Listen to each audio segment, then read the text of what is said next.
pendidikan anak dan juga higher education. Dan saat ini topik kita hari ini adalah topik yang sangat menarik, yaitu tentang ada apa dengan gadget dan balita, bijak memilah dan memilih gadget dan efeknya pada perkembangan balita. Dan narasumber kita hari ini ada dua orang, yaitu yang pertama Ibu Dian Kristiani Rudinti. Ibu ini merupakan founder dan owner dari Serenity, Rumah Motivasi dan Inspirasi. Selamat pagi Ibu. Selamat pagi.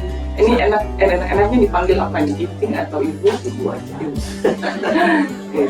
Secara umum dari di bawah 5 tahun gitu ya prosesnya. Tapi ini adalah karakteristik atau biasa kita sebut milestone gitu ya Hari. Terkait ciri-ciri perkembangan anak di usia di bawah 5 tahun. Biasanya itu kita bagi ada yang usia 0 sampai 2 tahun, terus ada yang dia 3 sampai 6 tahun. Jadi balita itu di rentang 3 sampai 5 gitu ya prosesnya. Nah, kalau di usia itu biasanya masing-masing punya karakteristik perkembangannya sendiri. Yang di 0 sampai 2 tahun biasanya banyak terlihat dari perkembangan motorik awal yang kita lihat gitu ya. Misalnya kapan mulai dia merangkak, kapan dia mulai belajar berdiri, mulai belajar berjalan, lalu nanti dari bahasa bagaimana dia mulai mengoceh, terus di awal sekali ada kontak mata atau enggak gitu ya, yang biasa terlihat di 2 tahun pertama itu penting karena ternyata banyak sekarang yang keluhannya dari kecil dia tidak punya kontak mata gitu misalnya. Lalu ada lagi soal secara sosial tadi interaksi itu, lalu bahasanya ada ocehan atau enggak. Di 2 tahun itu biasanya sudah ada kata-kata bermakna yang dia bisa sampaikan. Biasanya diawali dengan Pak gitu ya, Ma gitu ya. Tapi hati-hati juga, itu jangan-jangan kalau yang ocehan bayi, misalnya mama-mama itu belum bermakna. Jadi dia masih ocehan biasa, tapi lingkungan kadang-kadang ibunya senang gitu ya, mama, tapi sebenarnya belum ada maknanya gitu. Nah setelah itu biasanya baru bermakna, Ma, Pa gitu biasanya, Num gitu, yang gitu ya, yang sering-sering diulang yang kesehariannya. Nah nanti dari situ ada juga emosi.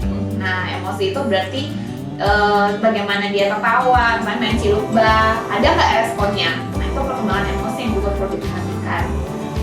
Jadi emosi itu bukan berarti yang positif, yang negatif aja gitu ya, tapi ada yang positif juga. Dia tersenyum, dia menunjukkan rasa bahagia misalnya ketemu orang tuanya gitu, karena di 2 tahun itu biasanya udah kenal gitu ya.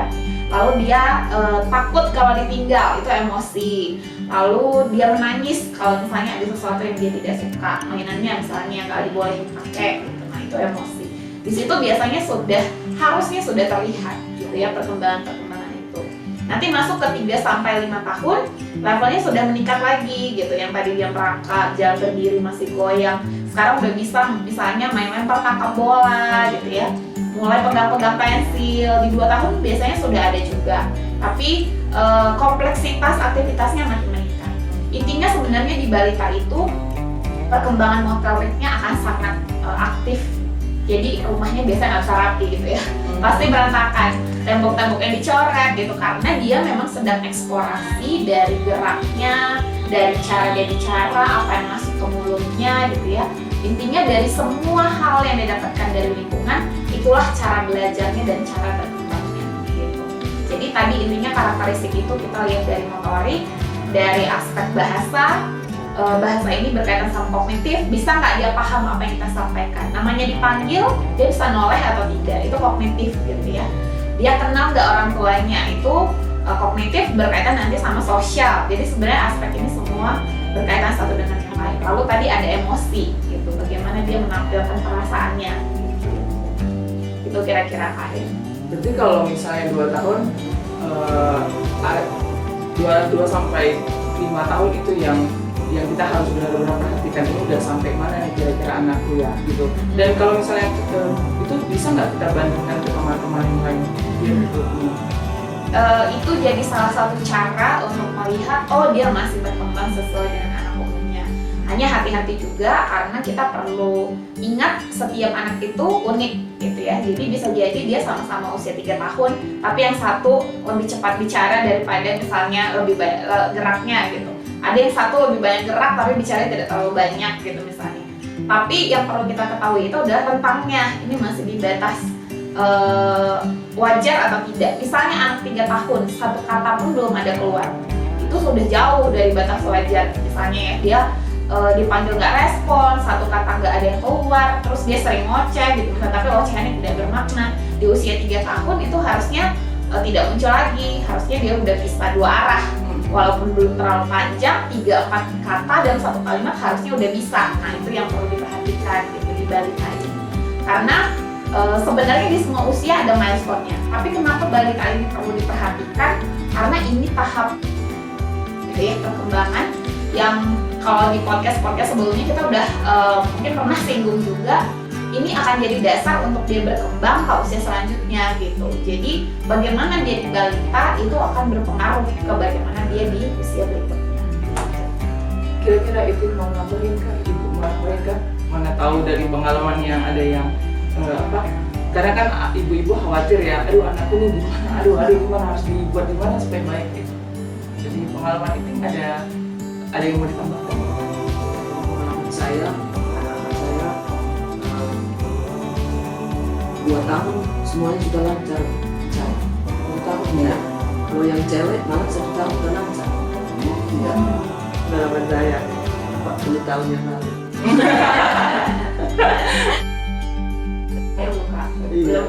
Belum kan? Belum. Iya. Jadi sebenarnya memang ibu juga merasakan bahwasanya di usia balita ini dan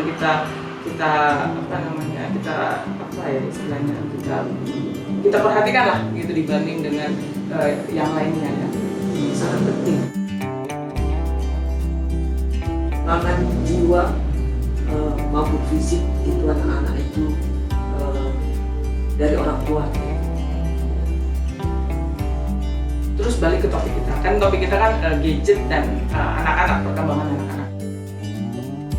Ada apa rupanya sehingga kita harus mengangkat ini di podcast kita? Dari pengalaman dan yang dilihat. Mungkin ke ibu dulu karena awalnya ide ini juga muncul dari beliau. Ya, kalau saya lihat sekarang ini anak-anak memang sudah terlalu.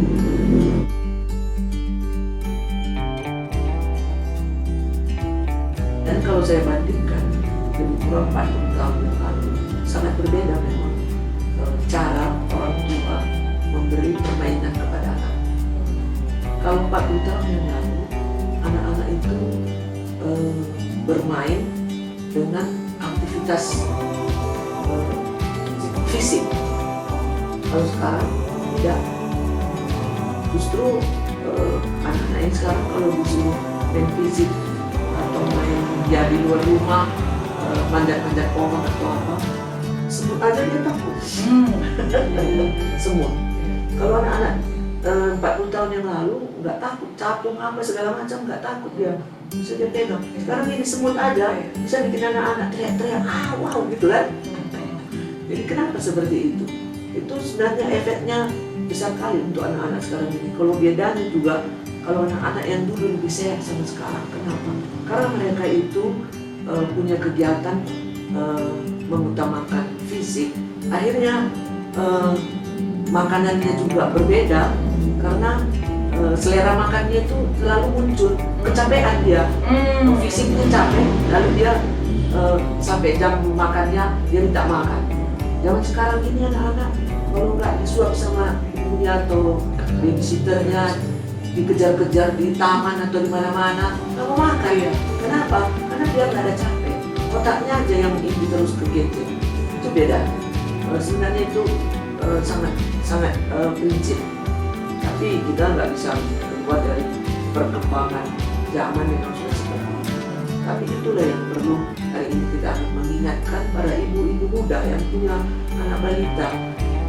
Jangan salah, jangan kita buat gadget itu seperti obat bius yang bisa kecanduan kepada anak-anak, sehingga menyebabkan kesempatan untuk anak-anak ini perkembangan jiwanya maupun fisiknya sangat berpengaruh. Itu yang saya lihat. Itu ada begitu kayak istilahnya gap, jurang antara yang dulu 40 tahun, 50 tahun yang lalu dengan kondisi anak-anak saat ini. Iya. Banyak sekali. heran ibu-ibu sekarang ini selalu mengeluh, kenapa ya anakku ini makan tapi badannya juga jadi obesitas. Anak-anak sekarang banyak obesitas, balita juga banyak obesitas. Kenapa? Dia makan itu dia nggak mikir lagi apa-apa, langsung masuk semua, akhirnya jadi obesitas. Ya. Mungkin ini Kak Ita bisa jelasin itu, karena kan tadi Kak Ita juga jelasin bahwasanya ada perkembangan motorik toh. Terus Ibu juga menjelaskan bahwasanya ya karena kurang pergerakan akhirnya jadi sekarang kebanyakan cenderungnya anak-anak obesitas. Padahal dulu waktu zaman kita 40, 30, 50 tahun yang lalu jarang sekali anak-anak, justru anak-anak kurus ya. Karena banyak itu. Mungkin Kak Ita bisa jelaskan dari segi teorinya. Ya mungkin kaitannya juga tadi ya kenapa tema ini juga diangkat. Kalau tadi Ibu founder melihat dari apa yang terjadi di lapangan, kalau saya sendiri memang banyak yang datang untuk butuh bantuan karena ini terasa sekali saat anak-anak yang lahir pandemi. Kalau tadi kita lihat 40 tahun lalu gitu ya, bahkan anak yang lahir pandemi dengan yang sebelumnya itu rata-rata keluhan orang tuanya mereka banyak menggunakan screen time baik handphone maupun TV. Lalu proses dia untuk interaksi secara sosial tadi melakukan aktivitas yang memang explore ke seluruh lingkungan gitu ya, digantikan dengan adanya gadget gitu. Nah itu bedanya ada banyak sekali. Kalau keluhan yang datang itu anak saya terlambat bicara. Lalu ketika diobservasi, biasanya kita observasi ya, yang datang itu biasanya usia 2 tahun, 3 tahun, ada bahkan yang 4 tahun, interaksinya sangat minim gitu. Dan ketika diobservasi dan di cross check gitu ke latar belakangnya, oh ternyata banyak menggunakan gadget, interaksi dua arahnya berkurang, yang tadi yang eksplorasi lingkungan minim gitu ya, dan aktivitasnya itu banyak searah. Jadi misalnya kita ajak, tadi kan 5 tahun itu sebenarnya motorik itu harusnya berkembang dan dia senang gitu ya. Nah tipe anak-anak yang datang itu biasanya yang suka duduk, disuruh misalnya ayo tangkap bola, ada yang belum kuat gitu fungsi-fungsi tubuhnya. Kalau berlari, melompat misalnya gitu ya, kadang dia lari atau sebaliknya ada yang pengendalian geraknya sangat tinggi kemana-mana gitu, jadi belum bisa diarahkan karena dia cenderung sendiri gitu. Jadi kalau dia ada nonton video misalnya di TV menyala, dia melakukan yang lain tapi sambil lihat TV sambil ngapain gitu, sambil makan sambil lihat TV gitu. Jadi fokusnya ya. Jadi sebenarnya selalu ada yang model dia jadi agak malas bergerak gitu, ada yang dia model jadi butuh pengendaliannya yang perlu diarahkan gitu, sehingga tidak semua tapi ada beberapa mereka memang setelah di treatment ada terapi yang dilakukan terkait sensorinya ternyata berubah gitu. Artinya kan berarti bukan ke arah gangguan gitu ya, tapi memang stimulasi nggak dapat gitu, termasuk tadi motorik. Nah kalau misalnya tadi ya kalau yang proses tubuhnya yang akhirnya tidak bergerak itu kalau di 5 tahun ke bawah pasti itu berpengaruh gitu, karena proses gerak di 5 tahun pertama itu proses belajar gitu. Jadi bukan kenapa sih anak banyak bergerak terus berantakin semua mainan dari dulu, sehingga saya itu keluhan orang tua dan memang itu yang anak tampilkan. Justru aneh kalau anak 5 tahun ke bawah hidup tenang gitu, artinya dia sedang tidak belajar. Kalau dia ambil mainan masukin ke mulut, itu dia sedang mempelajari bahwa ada rasanya gitu ya, misalnya oh ini ukurannya seperti ini, jadi itu namanya sensori mulut gitu ya. Apa yang dia rasakan di mulutnya, dan tubuh kita ini kan penuh dengan sensori gitu ya. Ketika dia masukin sesuatu ke mulut, oh rasanya asin, rasanya asam, rasanya manis, itu dia sedang merasakan sesuatu dan itu ada proses di lidahnya. Ketika dia berdiri, dia jatuh, dia ngerasain yang namanya sakit, maka besok dia akan belajar gimana caranya saya nggak jatuh lagi. Terus dia misalnya ambil sesuatu nggak nyampe, dia jinjit. Nah itu kan proses untuk dia belajar gimana caranya gitu.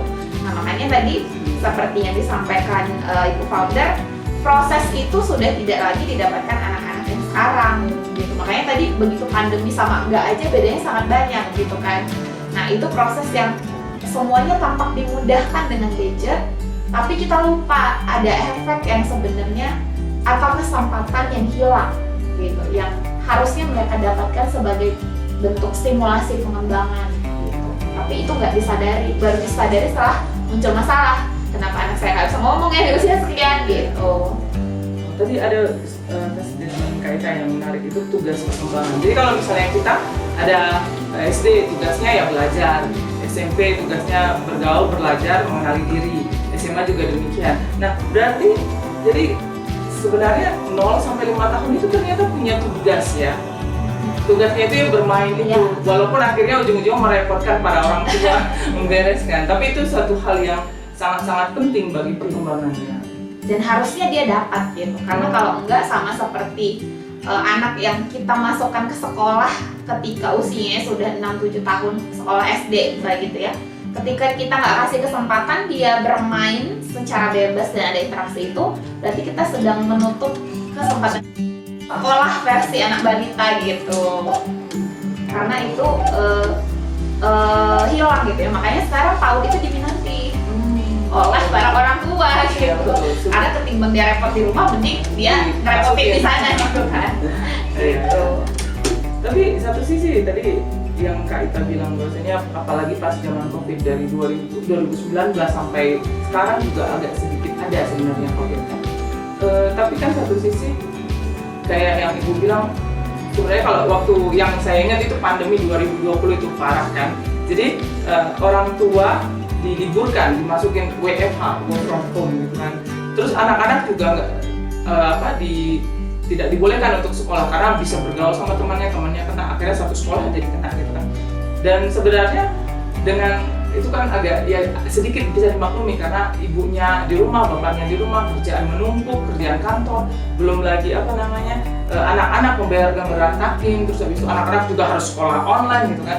Satu sisi jadi kayak yang ibu bilang bahwasanya ini kayak jadi obat, yang penting aduh yang penting tenang aja dulu aku mau kerja, tenang aja dulu aku mau beres-beres gitu. Itu gimana Kak menyikapinya seperti ini? Fenomenanya memang gitu ya. Jadi kayak kalau tadi Ibu founder menyebutkan seperti obat bius, ada yang lain pakai istilah gadget itu babysitter gitu ya, yang menggantikan. Jadi kalau di restoran makan supaya tenang, jangan aja dengan gadget, aman gitu ya. Jadi kalau di rumah orang tua yang bekerja kasih aja gadgetnya. Makanya masing-masing anak di masa pandemi itu sudah punya gadget sendiri. Karena orang tuanya harus pakai gadget, ya supaya anaknya tenang, belikan juga gadget gitu kan. Dan itu fenomenanya begitu gitu. Anak bayi udah punya gadget sendiri gitu. Jadi kalau dia handphonenya gitu langsung dibuka gitu kan. Dan itu fenomena yang terjadi. Tapi sayangnya tidak ada kontrol gitu. Karena saya pernah dengar pengalaman dari seorang ibu, dia kebetulan psikolog. Tetap memang dari apa yang pengalaman yang dia dapatkan selama pandemi itu, anak memang dia tetap kasih ketika dia bekerja, mau tidak mau harus memberikan gadget pada anaknya. Karena kalau tidak dia mengganggu gitu. Karena misalnya dia lagi ada meeting di jam yang anaknya waktunya bermain gitu, yang biasanya dia temani gitu. Karena kebetulan ibu ini tidak full bekerja, tapi sesekali dia ada pekerjaan yang menuntut dia untuk Zoom misalnya gitu. Nah maka yang dia lakukan ya gadget itu diberikan, tapi yang uniknya adalah dia kasih aturan.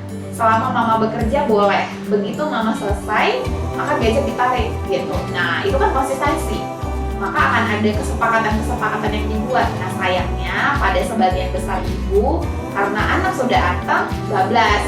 Ya udah, mending saya lanjut terus gitu ya.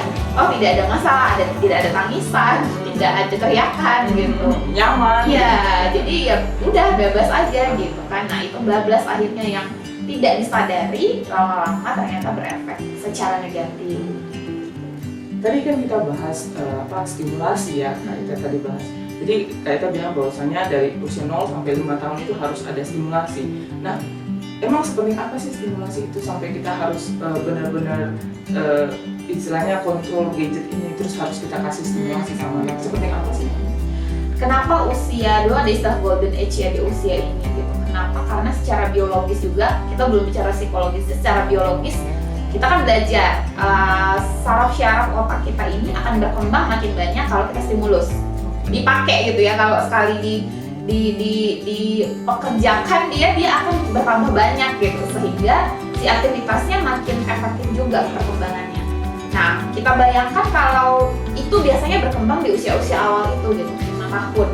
Kalau dia hanya menggunakan gadget, tidak dapat stimulasi yang harusnya dia dapat, maka si syaraf-syarafnya tadi kan seperti terputus gitu ya, nggak dapat lagi. Iya, jadi nah itu ada waktu-waktu di usia dia akan berhenti gitu, dimana 5 tahun pertama itu yang prosesnya sangat. Makanya kalau bayi hari ini mungkin dia belum bisa ngomong sesuatu, nanti seminggu lagi udah bertambah gitu ya kosakatanya, karena tadi si otaknya itu sangat berkembang cepat, itu secara biologis. Nah, secara psikologis justru di 5 tahun pertama itulah yang memang dia tadi stimulasi lingkungan itu dia butuhkan, karena dia ini kan anak secara biologis lahir, dia ini kan belum tahu apa-apa gitu, maka dia akan belajar dari lingkungannya, apa yang diberikan lingkungan itulah yang masuk. Bayangkan kalau dia, nah kan orang tua, iya anak saya bisa baca, ya tiap hari dia lihat itu gitu dengan bangga gitu, tapi nggak paham maknanya. Anak saya bisa bahasa Inggris gitu, tapi nggak dua arah gitu, jadi kalau ditanya dia nggak bisa jawab, tapi dia bisa ulangi apa yang dia dengar gitu. Nah, itu gunanya apa? Nah, itu yang nggak disadari gitu. Makanya munculnya biasa di usia-usia misalnya udah masuk sekolah, yang menyadari pun biasa guru. Karena guru kan lihat, oh ini kok berbeda ya dengan teman-temannya gitu. Lebih objektif lah ya, karena dia bukan orang tua. Yang kalau orang tua biasanya, masih kecil, nanti juga bisa gitu. Yang akhirnya lama-lama, tapi dia nggak sadar kalau ada yang hilang dari proses belajar tadi gitu. Satu sisi sebenarnya kalau apalagi yang ibu rumah tangga ya, karena dia udahlah tinggal sendiri, anaknya mungkin 1, 2, 3 orang, dia harus memberesin rumah, dia harus masak apa segala macam. Itu memang gadget itu sebenarnya dia sangat-sangat membantu gitu kan, Untuk healing ibu ya. gitu kan. Cuman ternyata itu harus dikontrol ya. Terus ini kalau itu kan ibu yang mungkin ibu rumah tangga atau bapak rumah tangga. Nah, mungkin ada satu fenomena lain yang ibu dan bapak yang bekerja, dua-duanya bekerja. Ini kan agak kalau yang saya pernah dengar, karena saya juga pernah berkecimpung dalam bidang ini, itu juga saya nggak tahu itu kakaknya, saya nggak bisa kontrol. Itu gimana menanggapi? Kakaknya maksudnya babysitternya, nanny-nya. Ya itu banyak juga sih orang tua yang ngerasa udah diserahkan diasuh oleh kakak pengasuh gitu ya, yang kadang-kadang menurut mereka tidak sepaham. Kalau udah dikasih tahu tetap tidak ada tanggapan seperti yang kita harapkan gitu ya. Tapi balik lagi sebenarnya kita itu anaknya kita atau anaknya pengasuh kan gitu ya. Jadi kita mau yang mana dia. Karena fenomenanya banyak sekali dari dulu kalau anak-anak yang diasuh oleh kakak pengasuh justru nurutnya sebenarnya sama kakak pengasuh gitu kan, ketimbang sama orang tuanya gitu. Makanya juga di sekolah kan ada istilah, kenapa ya di sekolah dia bisa rapiin mainannya, bisa beres dia gitu. Jadi harus dicek lagi, kita memang benar nggak ngasih aturannya gitu, udah tepat nggak. Jangan-jangan di usia 5 tahun ini belajarnya dari contoh, jadi apa yang dia lihat itu yang dia lakukan. Kalau kita bilang jangan main gadget sambil makan, tapi orang tuanya pakai gadget, ya gimana dia mau nggak pakai gadget juga gitu kan proses itu. Jadi itu yang perlu diperhatikan lagi. Nah sebenarnya intinya sih kalau dilihat fenomena sekarang balik lagi ke orang tua, mau versi nyaman dengan anak pakai gadget atau versi ya pak nggak apa-apa saya repot tapi perkembangan anak saya oke gitu. Mau pilih yang mana gitu kan? Berarti konsistensi ya. Konsistensi. Jadi kalau misalnya di sekolah, karena kan kita mau orang tua nih, gak repot, mending anaknya disuruh di PAUD di sekolah gitu. Jadi akhirnya anaknya belajar disiplin apa segala macam. Tapi ternyata ketika balik rumah kalau itu tidak diteruskan, maka itu akan ya udah selesai gitu. Kalau dari ibu sendiri kan tadi soalnya kita ada bincang-bincang sedikit. Jadi ada yang di Australia gitu ya. Jadi ada juga pengasuhnya loh, karena 2 orang anak ibunya, menantu dan istrinya cukup sibuk gitu. Dari pengalaman ibu sendiri gimana? Yang untuk cucunya itu yang dua-duanya harus dirawat nanny. Oh iya, kalau cucu saya di London yang punya babysitter, karena ayah ibunya kan kerja, tapi dia bikin peraturan sama babysitternya. Makan jam sekian, minum susu, dan dia kontrol kalau misalnya dia nggak di rumah, nanti dia telepon dari kantor. Nah, itu si kecil udah minum susu belum. Dan saat dia kontrol juga dari. Apalagi kalau sekarang udah ada gadget, dia suruh video call, terus video call. Dimanfaatkan dengan Iya. sesuai ya. Jadi apa? Nanti kan misalnya makan siang jam 2, udah jam 2 dia telepon video call. Lagi apa? Lagi makan mak, udah. Tapi lagi makan. Dulu kan nggak seperti itu, ada punya babysitter, udah makan, udah. Nggak tahu, Tidak. iya betul. Karena juga sama, makanya saya nanti kan pernah juga kejadian itu. Kayak babysitternya bisa ini, nggak coba tidur. Oh iya Kan betul, itu betul, ada betul. kejadian. Ya, anaknya tidur. Dulu dikasih obat tidur, sekarang dikasih gadget. Iya. Terus itu gimana orang kakak dan abang itu ngontrol untuk gadgetnya? Maksudnya si kakaknya, apakah mereka punya peraturan untuk si kakaknya? Oh ada, mereka sampai selesai sekolah dasar dia nggak kasih, nggak punya gadget. Cuman kalau dia mau nonton dia kasih waktu 1 minggu di hari apa kalau dia bisa nonton dan dikasih gadget ayahnya dulu punya. Namun dia nggak punya gadget, dia buat peraturan kalau belum selesai sekolah dasar nggak bisa punya gadget sendiri. Iya. Terus kalau ibu dulu kan bilang bahwasanya nanti handphone ayahnya atau handphone mamanya dikasih. Nah itu waktu ngasih itu kira-kira dibiarkan Oh enggak, Oh. dilihat film apa yang mau ditonton. Misalnya kalau anaknya kedapatan di luar dari kesepakatan dengan orang tuanya main game, kena hukum. Oh iya. Ya, game nggak boleh. Berarti main game jangan diusahakan jangan ya. Iya, jadi memang betul konsisten itu penting sekali. Orang tua juga konsisten. Kalau memang sudah anak-anak juga mau dia dengan peraturan yang dibuat oleh orang tuanya. Orang tuanya jangan sekali-sekali melanggar itu. Anak-anak akan bilang kepercayaan kepada orang tua. Karena waktu anak-anak lah kita dibentuk untuk kalau begini aku akan begitu, kalau aku begitu aku akan begitu ya. Kalau buat seperti ini dimarahin mama, kalau buat seperti ini dimarahin papa, kan gitu ya. Jadi tuh kalau anak-anak ini sampai 5 tahun itu penting sekali kita sebagai orang tua itu jadi teladan dan jangan sempat berkurang kasih sayang kepada anak itu kita keluarga. Itu yang Berapapun neninya, babysitternya itu nggak akan bisa mengasih kasih sayang yang sempurna selain daripada hal itu. itu jangan dilupakan ya. Karena kita orang tua, kita ayah dan ibunya, kita lah yang harus orang yang pertama untuk kasihnya. Iya. Kasih sayang itu sangat dibutuhkan anak. Walaupun anak itu belum bisa ngomong sampai umur 2 tahun, tapi dia itu tahu sentuhan itu, dia tahu sentuhan orang tuanya, sentuhan ibunya, atau sentuhan babysitternya. Makanya jangan heran kalau anak-anak itu kadang-kadang bisa meraung-raung, wah nangis gitu kan. Ibunya datang, langsung dipegang gitu dia. Gak dia apain. Iya, belum ngomong. Belum ngomong. Oh, iya, betul. Masih dilulus-lulus kepalanya, diam dia. Kenapa? Kan ada sentuhan, ada kontak batin antara anak dan. Tadi waktu kita juga ada break bentar, tadi itu ada diskusi sedikit tentang bagaimana pengalaman ibu yang menurut saya itu sangat-sangat unik dan penting gitu. Mungkin ibu bisa jelaskan karena ibu katanya dari SD itu tidak bekerja, habis itu SMP bekerja, maksudnya waktu anak-anaknya SMP, SMA gitu. Itu mungkin bisa dibagikan. Ya, itu juga bisa pengalaman itu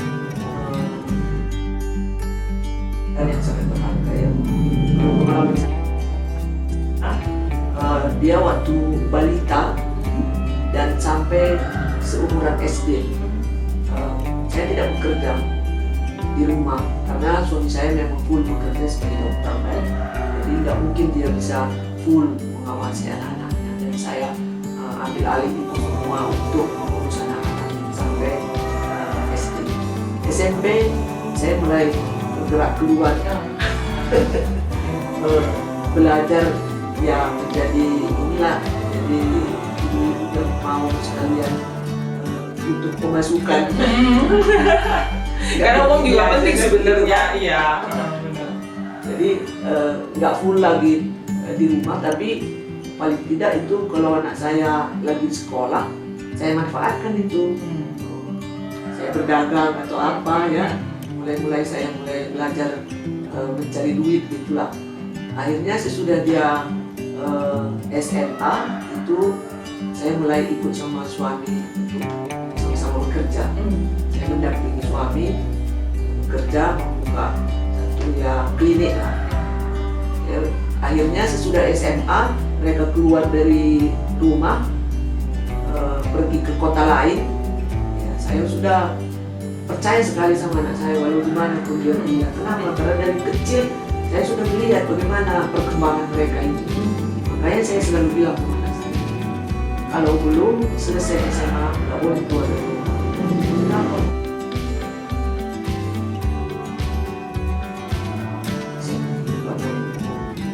Itu didikan orang tua itu yang paling penting.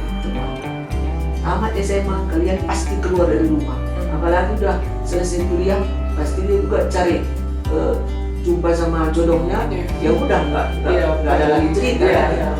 Jadi sampai tamat SMA itu harus di rumah. Dan saya selalu sampai SMA itu selalu menyempatkan yang diskusi dengan anak. Kalau seandainya nggak bisa diskusi karena saya juga mulai sibuk pelayanan. Kalau malam saya selalu menyempatkan melihat anak saya berkabar masing-masing. Menulis paling tidak 5 menit tanpa berbicara. Itulah kayak ekspresi kasih sayang. Iya. Kadang-kadang saya merasa bisa nggak dia rasakan ini? Bisa. Buktinya apa? Mereka ingat apa yang saya lakukan. Ibu saya dulu waktu saya masih SMA, SMP selalu dia datang dan ke kamar. Kalau saya tidur karena saya merasakan sentuhannya, gitu kan? Tetap membekas di ingatan. Iya, membekas di ingatan. Disentuh punggungnya digini-gini ini aja dia tahu itu anak-anak ini. Itu yang sudah tak ada sekarang. Kasih gadget udah. Gak mungkin bisa seperti ibunya, walaupun film apapun ditengoknya di gadget itu, dia pasti satu arah itu kan. Itu penting sekarang. Dan satu sisi kita kasihan loh sekarang. Kasihan lihat anak-anak yang betul dikasih penuh gadget. Temannya gadget, berteman bersosialisasi udah nggak tahu lagi. Coba perhatikan anak-anak sekarang. Ada yang ketika bertemu dengan temannya merasa ketakutan karena tak pernah lagi bersosialisasi dengan teman-temannya, gadget aja terus.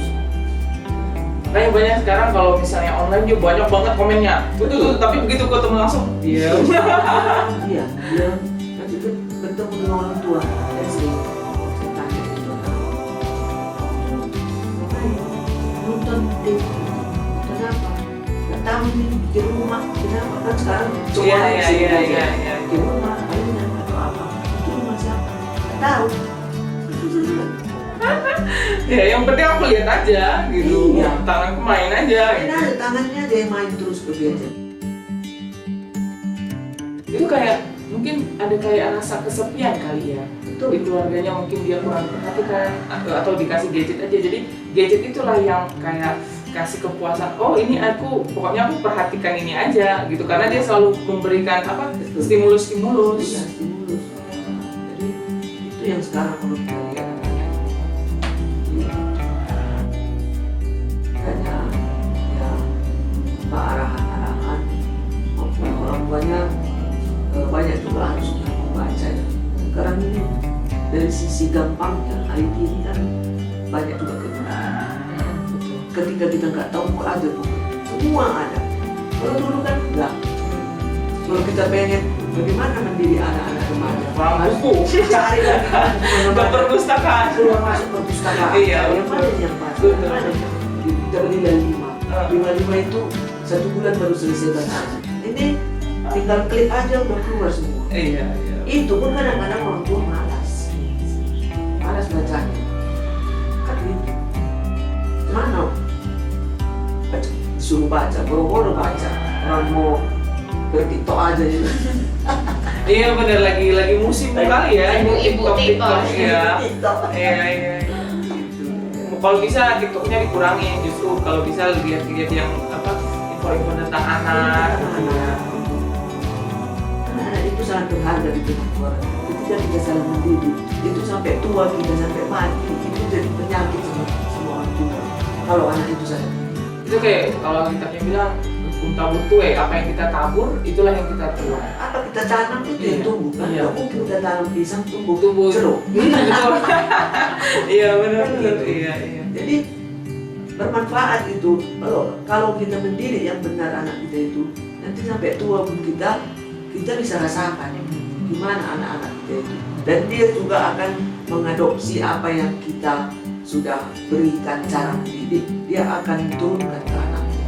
Itulah yang terjadi sama ibu ya, dan anak-anak ibu mendidik bagaimana sampai sekarang orang kakak dan abang itu tetap mempertahankan yang esensi-esensi. Iya, aku lihat seperti itu. Mudah-mudahan seterusnya begitu. Sampai sekarang aku lihat seperti itu. Dan cucu-cucu. Iya benar. Tuhan ya. Semoga ibu-ibu tetap semangat untuk melakukan yang sama. Gitu. Terus habis itu, kalau kita kan tadi cerita pengalaman gitu kan. Gimana dengan Kak Ida sebagai psikolog, pastilah baca-baca ya. Pastilah dibaca jurnal. Itu perkembangan sekarang saat ini gimana? Berdasarkan jurnal-jurnal yang Kakak baca. Dengan kaitannya dengan gadget ya berarti ya. Nah kalau di dunia zaman sekarang ini gadget itu memang nggak bisa ditinggalkan. Mungkin tadi berkaitan dengan yang ibu founder bilang, justru kalau anaknya nggak kenal gadget, dia ketinggalan gitu kan. Karena memang dunianya kita dunia digital, begitu dia lahir, dia udah lahir di dunia itu gitu. Jadi memang alatnya, komunikasinya, semuanya dengan itu. Kalau kita dulu mungkin terbatas, hanya orang-orang tertentu yang bisa. Dengan saya dulu gitu ya. Yang kalau agak kaya dikit, baru dia punya handphone. Kalau dia punya duit dia bisa beli gitu. Kalau sekarang semua kalangan udah punya gitu. Apapun pekerjaannya, karena memang itu jadi tools yang memang dibutuhkan. Di sekolah dia butuh juga gitu. Ketimbang dia les, dia tinggal cari aja gitu di Google apa yang dia mau gitu kan. Jadi efeknya tadi kalau gadget itu seperti pedang bermata dua. Kita mau pakai yang mana gitu. Sisi negatifnya tadi yang udah kita bahas. Tapi sisi positifnya sebenarnya dia akan memberikan banyak media yang kita bisa manfaatkan. Masalahnya adalah dimanfaatkan atau tidak kan gitu ya gitu. Karena beberapa baru-baru ini saya baca ada yang share di Instagram, berdasarkan penelitian penggunaan gadget yang berlebihan itu salah satu beresiko membuat anak gitu. Padahal dia anteng ya gitu. Tapi begitu dia berpindah, suruh dengerin orang cerita, suruh dengerin gurunya jelasin, dapatkan kali ya dalam personal. Makanya tadi di 5 tahun pertama itu apa sih yang sering dia lihat gitu, itu kan proses belajar. Misalnya dia dengarkan, tunggu orang tuanya selesai bicara dulu, baru dia boleh. Misalnya kan anak-anak sekarang banyak yang merengek gitu ya ketika orang tuanya bicara, itu kan aturan gitu. Itu proses dia attention gitu ya, memperhatikan ini udah selesai atau belum, saya bisa masuknya kapan. Itu dia dapatkan dari sosial. Yang kalau di gadget itu searah, dia nggak akan pernah belajar itu gitu. Dan tontonannya kan biasa video-video yang dia suka atau games gitu ya, sampai di 5 tahun itu gitu. Jadi proses itu biasanya tadi karena stimulasi, ada namanya piramida belajar. Jadi di bawah itu adalah sensori tadi, perkembangan sensori. Jadi dia piramida belajar itu seperti batu bata yang disusun jadi sebuah piramid. Ujung atas itu adalah akademik. Gitu. Bukan di bawah itu. Bukan ya? Akademik yang di bawah, jadi akademik bagus orang berhasil gitu. Enggak, akademik itu justru di atas. Yang di bawah itu semua menyusun adalah si sensori berkembangnya kapan? Sebenarnya waktu dia di dalam kandungan itu sudah berkembang. Misalnya kan bayi udah mulai bergerak, itu ada proses itu awal yang kenapa selalu ditanya kalau ke dokter atau ke psikolog, ada masalah nggak Bu di kandungannya waktu itu? Karena itu akan mempengaruhi si piramid tadi. Nanti dari proses di kandungan ada namanya mororefleks. Kalau mororefleks itu misalnya anak bayi yang kalau tangannya terbuka kita sentuh ini dia otomatis ketutup gitu ya. Atau dia kalau misalnya minum ASI begitu udah dilepas dia tetap menghisap. Itu refleks gitu yang memang diberikan supaya dia bisa bertahan karena kan otot-ototnya belum kuat sebenarnya gitu. Nah itu dasar kalau itu berkembang bagus naik ke sensori. Sensori itu yang tadi mulailah dia merasakan oh ini manis, ini asam, ini nggak enak, ini pahit gitu. Mulai merasakan oh iya kalau saya berdiri nggak seimbang saya jatuh. Itu semua kan sensori. Oh ada suara yang keras, suara sepeda motor. Oh ini suara blender saya nggak suka, tapi saya harus dengar gitu. Itu sensori. Oh itu cahaya yang terlalu terang, itu cahayanya ini agak gelap saya harus gimana. Itu kan semua sensori yang masuk. Ada bau-bauan gitu. Nah proses itu yang kalau dia tetap anteng di depan gadget, ya nggak dia dapat gitu. Nah makanya ada problem-problemnya kan munculnya setelah itu ya. Proses yang dilihat, kok anak saya tidak berkembang seperti anak umumnya gitu. Nah tapi mudah-mudahan makin banyak orang tua yang aware. Karena sekarang ini makin banyak efek gadget tadi akhirnya jadi problem ketika misalnya dia tadi masuk ke PAUD misalnya. Dia tidak bisa ngikutin karena belum pernah belajar soal aturan-aturan seperti itu. Tadi misalnya ditinggal di PAUD dia nangisnya benar-benar nangis gitu kan. Kayak orang ketakutan gitu. Nah, itu kan proses sosial yang mungkin sama ini dia nggak dapat. Oke, kalau kita bicara oh itu kan masih anak kecil. Anak kecil biasanya masih dimaklumi. Tapi kalau kita nggak kembangkan itu dia bawa sampai besar. Nah makanya kalau diperhatikan anak-anak SD sekarang masuk ke remaja, efek itu sebenarnya udah mulai kelihatan. Kalau ada masalah sedikit dia udah menyerah. Ah udahlah bisa nanti. Karena semuanya kan instan ya dicapainya gitu. Betul. Secara sosial kalau di remaja itu dia ngerasa dia tidak kalau tadi Kak Rini bilang mungkin perhatian yang dia dapatkan dari situ karena di sosial itu dia nggak merasa dapat seperti yang ada di sosial media gitu. Dengan dia ngomong di sosial media dia nggak bisa lihat langsung ekspresi orang suka atau tidak gitu kan. Kalau dia langsung itu ada banyak stimulus lagi kan yang dia harus perhatikan yang dia nggak siap gitu. Nah itu dia dapat gimana ya di awal-awal tadi gitu. Proses itu semua kayak masa sih berkaitan, tapi iya itu berkaitan gitu karena di 5 tahun itu kayak tangga itu tangga pertama. Jadi kalau itu nggak kuat ya berikutnya akan begitu juga gitu. Jadi kalau ada yang nggak terpenuhi di 5 tahun pertama ya siap-siap aja itu muncul nanti kebutuhan itu muncul lagi di usia berapa gitu, tidak terselesaikan gitu. Jadi kalau untuk ibu-ibu yang biasanya ibu-ibu fokusnya wah akademik anakku juara 1, tunggu dulu, kita harus perhatikan dulu dasarnya ya. Karena ada juga ya teman yang dia memang di bidang akademis, kebetulan dia mengembangkan anak-anak yang fokusnya itu di usia 5 tahun pertama di PAUD. Dia kembangkan yang tadi semua aspek motorik, sosial gitu ya. Jadi bukan baca tulis hitungnya.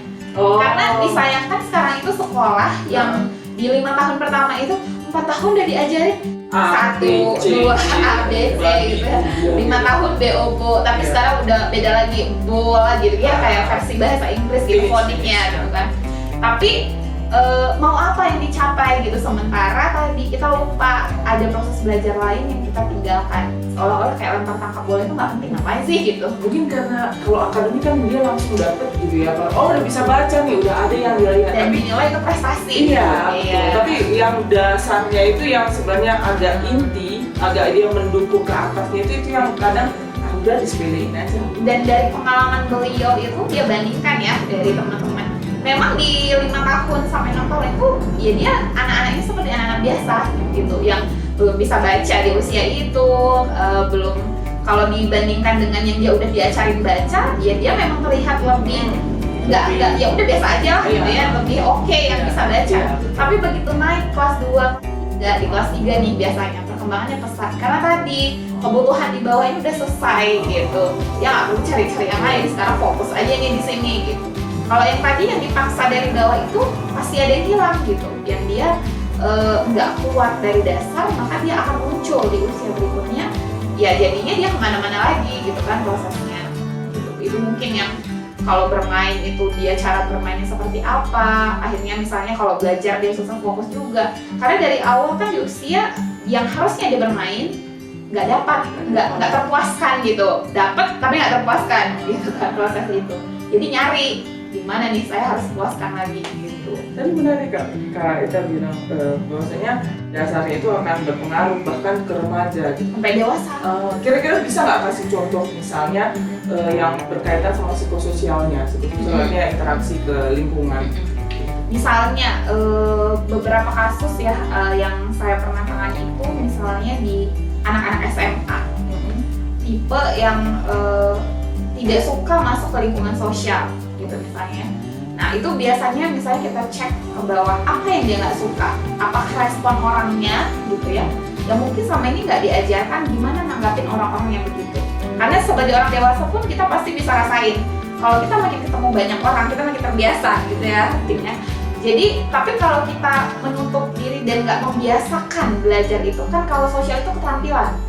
Keterampilan itu bukan yang tiba-tiba akademik. Iya, dan nggak juga misalnya oh saya lahir, memang ada faktor secara biologis, misalnya saya lahir jadi anak yang pemalu, misalnya Kak Rini yang lebih ceria, ada, tapi bukan berarti saya akan nggak bisa dikembangkan gitu, ya. Jadi nggak bisa ngomong sama orang, enggak, justru saya kalau saya udah sadar, keluarga saya sadar sebagai anak kecil, saya didorong, oke ketemu temennya gitu. Belajar bersosialisasi. Nah itu di 5 tahun pertama gitu. Di 5 tahun itu juga ada tugas perkembangan sosial. Jadi di anak-anak itu belajar aturan dari interaksinya dengan teman sebaya, bukan dari kalau ketemu teman nggak boleh dorong ya, itu teori gitu. Tapi prakteknya ya dia ketemu teman gitu. Sanggup nggak dia nahan kalau mau minta mainan? Nah sekarang kan karena dia terbiasa sendiri, tarik aja gitu kan, atau dia dorong gitu. Atau kalau temennya mau yang dia punya nggak boleh sampai teriak gitu, tidak. Walaupun udah dikasih tahu, dia nggak peduli karena selama ini tidak pernah begitu. Makanya buktinya aja ya dalam proses perkembangan anak, yang ibu-ibu punya anak bisa bandingin anak yang belum sekolah, belum masuk ke dunia yang dia bersama teman sebaya sama yang masih sendiri, itu akan terasa bedanya. Nah biasanya ibu-ibu tuh ya dulu sebelum ketemu teman dia memang kayak ada kesan egois kan, 5 tahun pertama itu memang ada egosentrisme ya, dia pengen sendiri gitu. Tapi ketika dia belajar berbagi, ketemu teman-teman sebaya, justru itu dilatih, dikembangkan gitu. Makanya kan di keluarga beda juga anak satu-satunya dengan yang punya saudara kayak gitu. Karena itu tadi latihan. Kalaupun dia anak pemalu, tapi kalau dibiasakan dia akan jadi lebih berani. Kan bukan berarti dia jadi nggak bisa apa-apa gitu.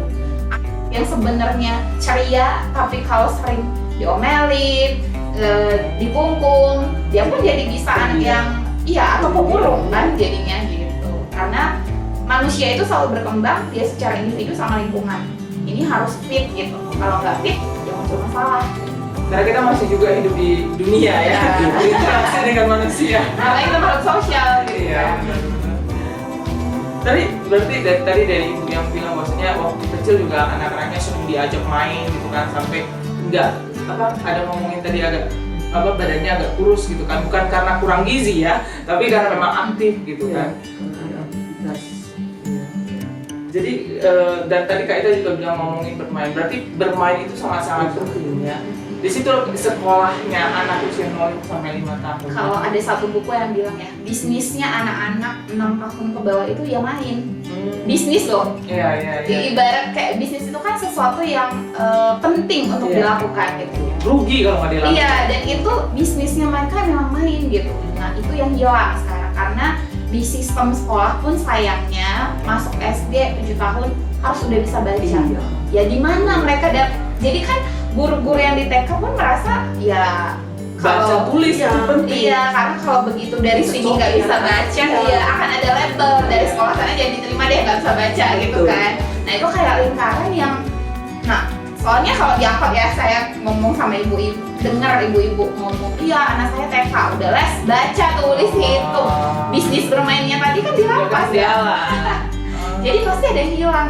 Nah itu nggak kita sadari. Sementara sekarang masalah di remaja banyak ke sosial lagi, sosial dan emosi. Yang kalau ditarik mungkin kita akan lihat lagi di keluarga dia kayak apa, di masa-masa kecilnya itu kan berpengaruh semua gitu. Karena rentan, remaja kita ini rentan. Dan saya pernah baca menurut Organisasi Kesehatan Dunia 30 tahun ke depan penyakit yang banyak berkembang itu depresi. Oh. 30 tahun ke depan udah diprediksi gitu ya. Itu akan berkembang cepat dan itu kayak udah akan jadi satu penyakit yang perlu kita waspadai gitu. Dan itu udah diprediksi. Itu kan 30 tahun ke depan. Berarti yang usia-usia kecil kan sekarang gitu. Dan itu kita kayak karena kan perkembangan kita tuntutannya cepat. Misalnya tadi orang tua harus bekerja, karir, uang, ekonomi gitu. Generasi sandwich. Iya. Dia terus banyak kayak tuntutan kayak prestis itu kayak penting gitu ya. Posting di IG. Iya, IG, TikTok. Nah, lagi kan media lagi kan gitu. Tapi kita lupa apa ya karena tadi ya sensasi itu mungkin penting buat beberapa orang. Oh, dilihat anak saya bisa baca. Misalnya kayak kemarin terima rapor. Selamat ya Kak. Semua di Instagram. Wah, anakku juara 1, juara 2 gitu ya. Ya apa coba tujuannya kan rasa bangga kan. Jadi kalau misalnya nanti suatu hari anaknya tidak dapat ranking, gimana? Siapa yang salah? Juara 15. Kasihan gitu. Nah itu kan kita nggak sadari. Itu anak-anak tahu oh ibu saya senang kalau saya juara 1. Tapi kalau nggak dapat, oh berarti saya harus lebih keras. Jadi kayak tekanan mental sendiri sama anak. Tanpa disadari kan, sebenarnya mamanya sih nggak ngomong gitu, tapi dari perilakunya. Karena anak itu melihat dari apa yang kita tampilkan, nggak yang kita omongin. Ada lagi yang ekstrim, orang tuanya posting raportnya. Iya, sama nilai semua ya? Iya, ekstrim banget. Walaupun aku karena udah lama nggak berkecimpung di pendidikan Indonesia, jadi kayak sekarang katanya kurikulum merdeka ya. Harusnya nggak ada ranking lagi nih ya. Cuman tetap aja ada ya. Iya, kayak ada kebanggaan tersendiri. Bisa dipahami sih sebenarnya dengan kerja kerasnya ada hasil. Tapi kita pernah mikir nggak efeknya ke anak? Iya, Gitu. betul. Itu bedanya. Pendidikan di sini ya anak balita ini lagi terbanyak dengan di luar santai loh. Iya. Ada pemaksaan di sini sepertinya dalam pemaksaan. Kenapa? Karena masuk SD harus tahu baca. Sementara sebenarnya di usia 7 tahun itu otaknya matang. Makanya kan SD itu harusnya 7 tahun. Ya baru matang kita kenal huruf, baca, tulis itu. Makanya kalau masuk SD ada minta tes kesiapan masuk SD. Tes kesiapan masuk SD itu kita nggak tes anak itu bisa baca tulis. Nah itu ya ibu-ibu ya. Kita nggak tes anak itu bisa baca tulis hitung. Yang kita tes adalah siap nggak dia untuk belajar baca tulis hitung. Nah siap nggak dia berinteraksi dengan jadi siap nggak dia ngikutin aturannya. Jadi bukan dia udah bisa baca tulis hitung dia siap, enggak gitu. Jadi kan logikanya kalau kita lihat aspek yang dia membuat dia bisa matang untuk belajar yang dia pelajari di SD, jadi dia nggak harus dituntut dong bisa baca tulis hitung di usia sebelum 7 itu gitu. Dituntut. Coba dia anak SD udah bawa tas gede ini, buku semua sampai dia bawa dia pun udah gini kan. Kalau di luar nggak ada seperti ini. Iya. Bawa tas kecil aja. Iya. Saya heran waktu itu kan, kok cuma di bukunya. Lah iya, buku memang seperti itu karena banyak bermain. Anak tahu bermain terus bermain. Bedanya, makanya kalau ketika nanti dipindah lagi di Indonesia, itu pasti terkejut. Iya, karena yang kita dibebasin, tiba-tiba harus begini gitu ya. Jakarta, jam 5 anak harus bangun. Iya. Jam 5 harus bangun, terus sekolah bawa tas yang gede.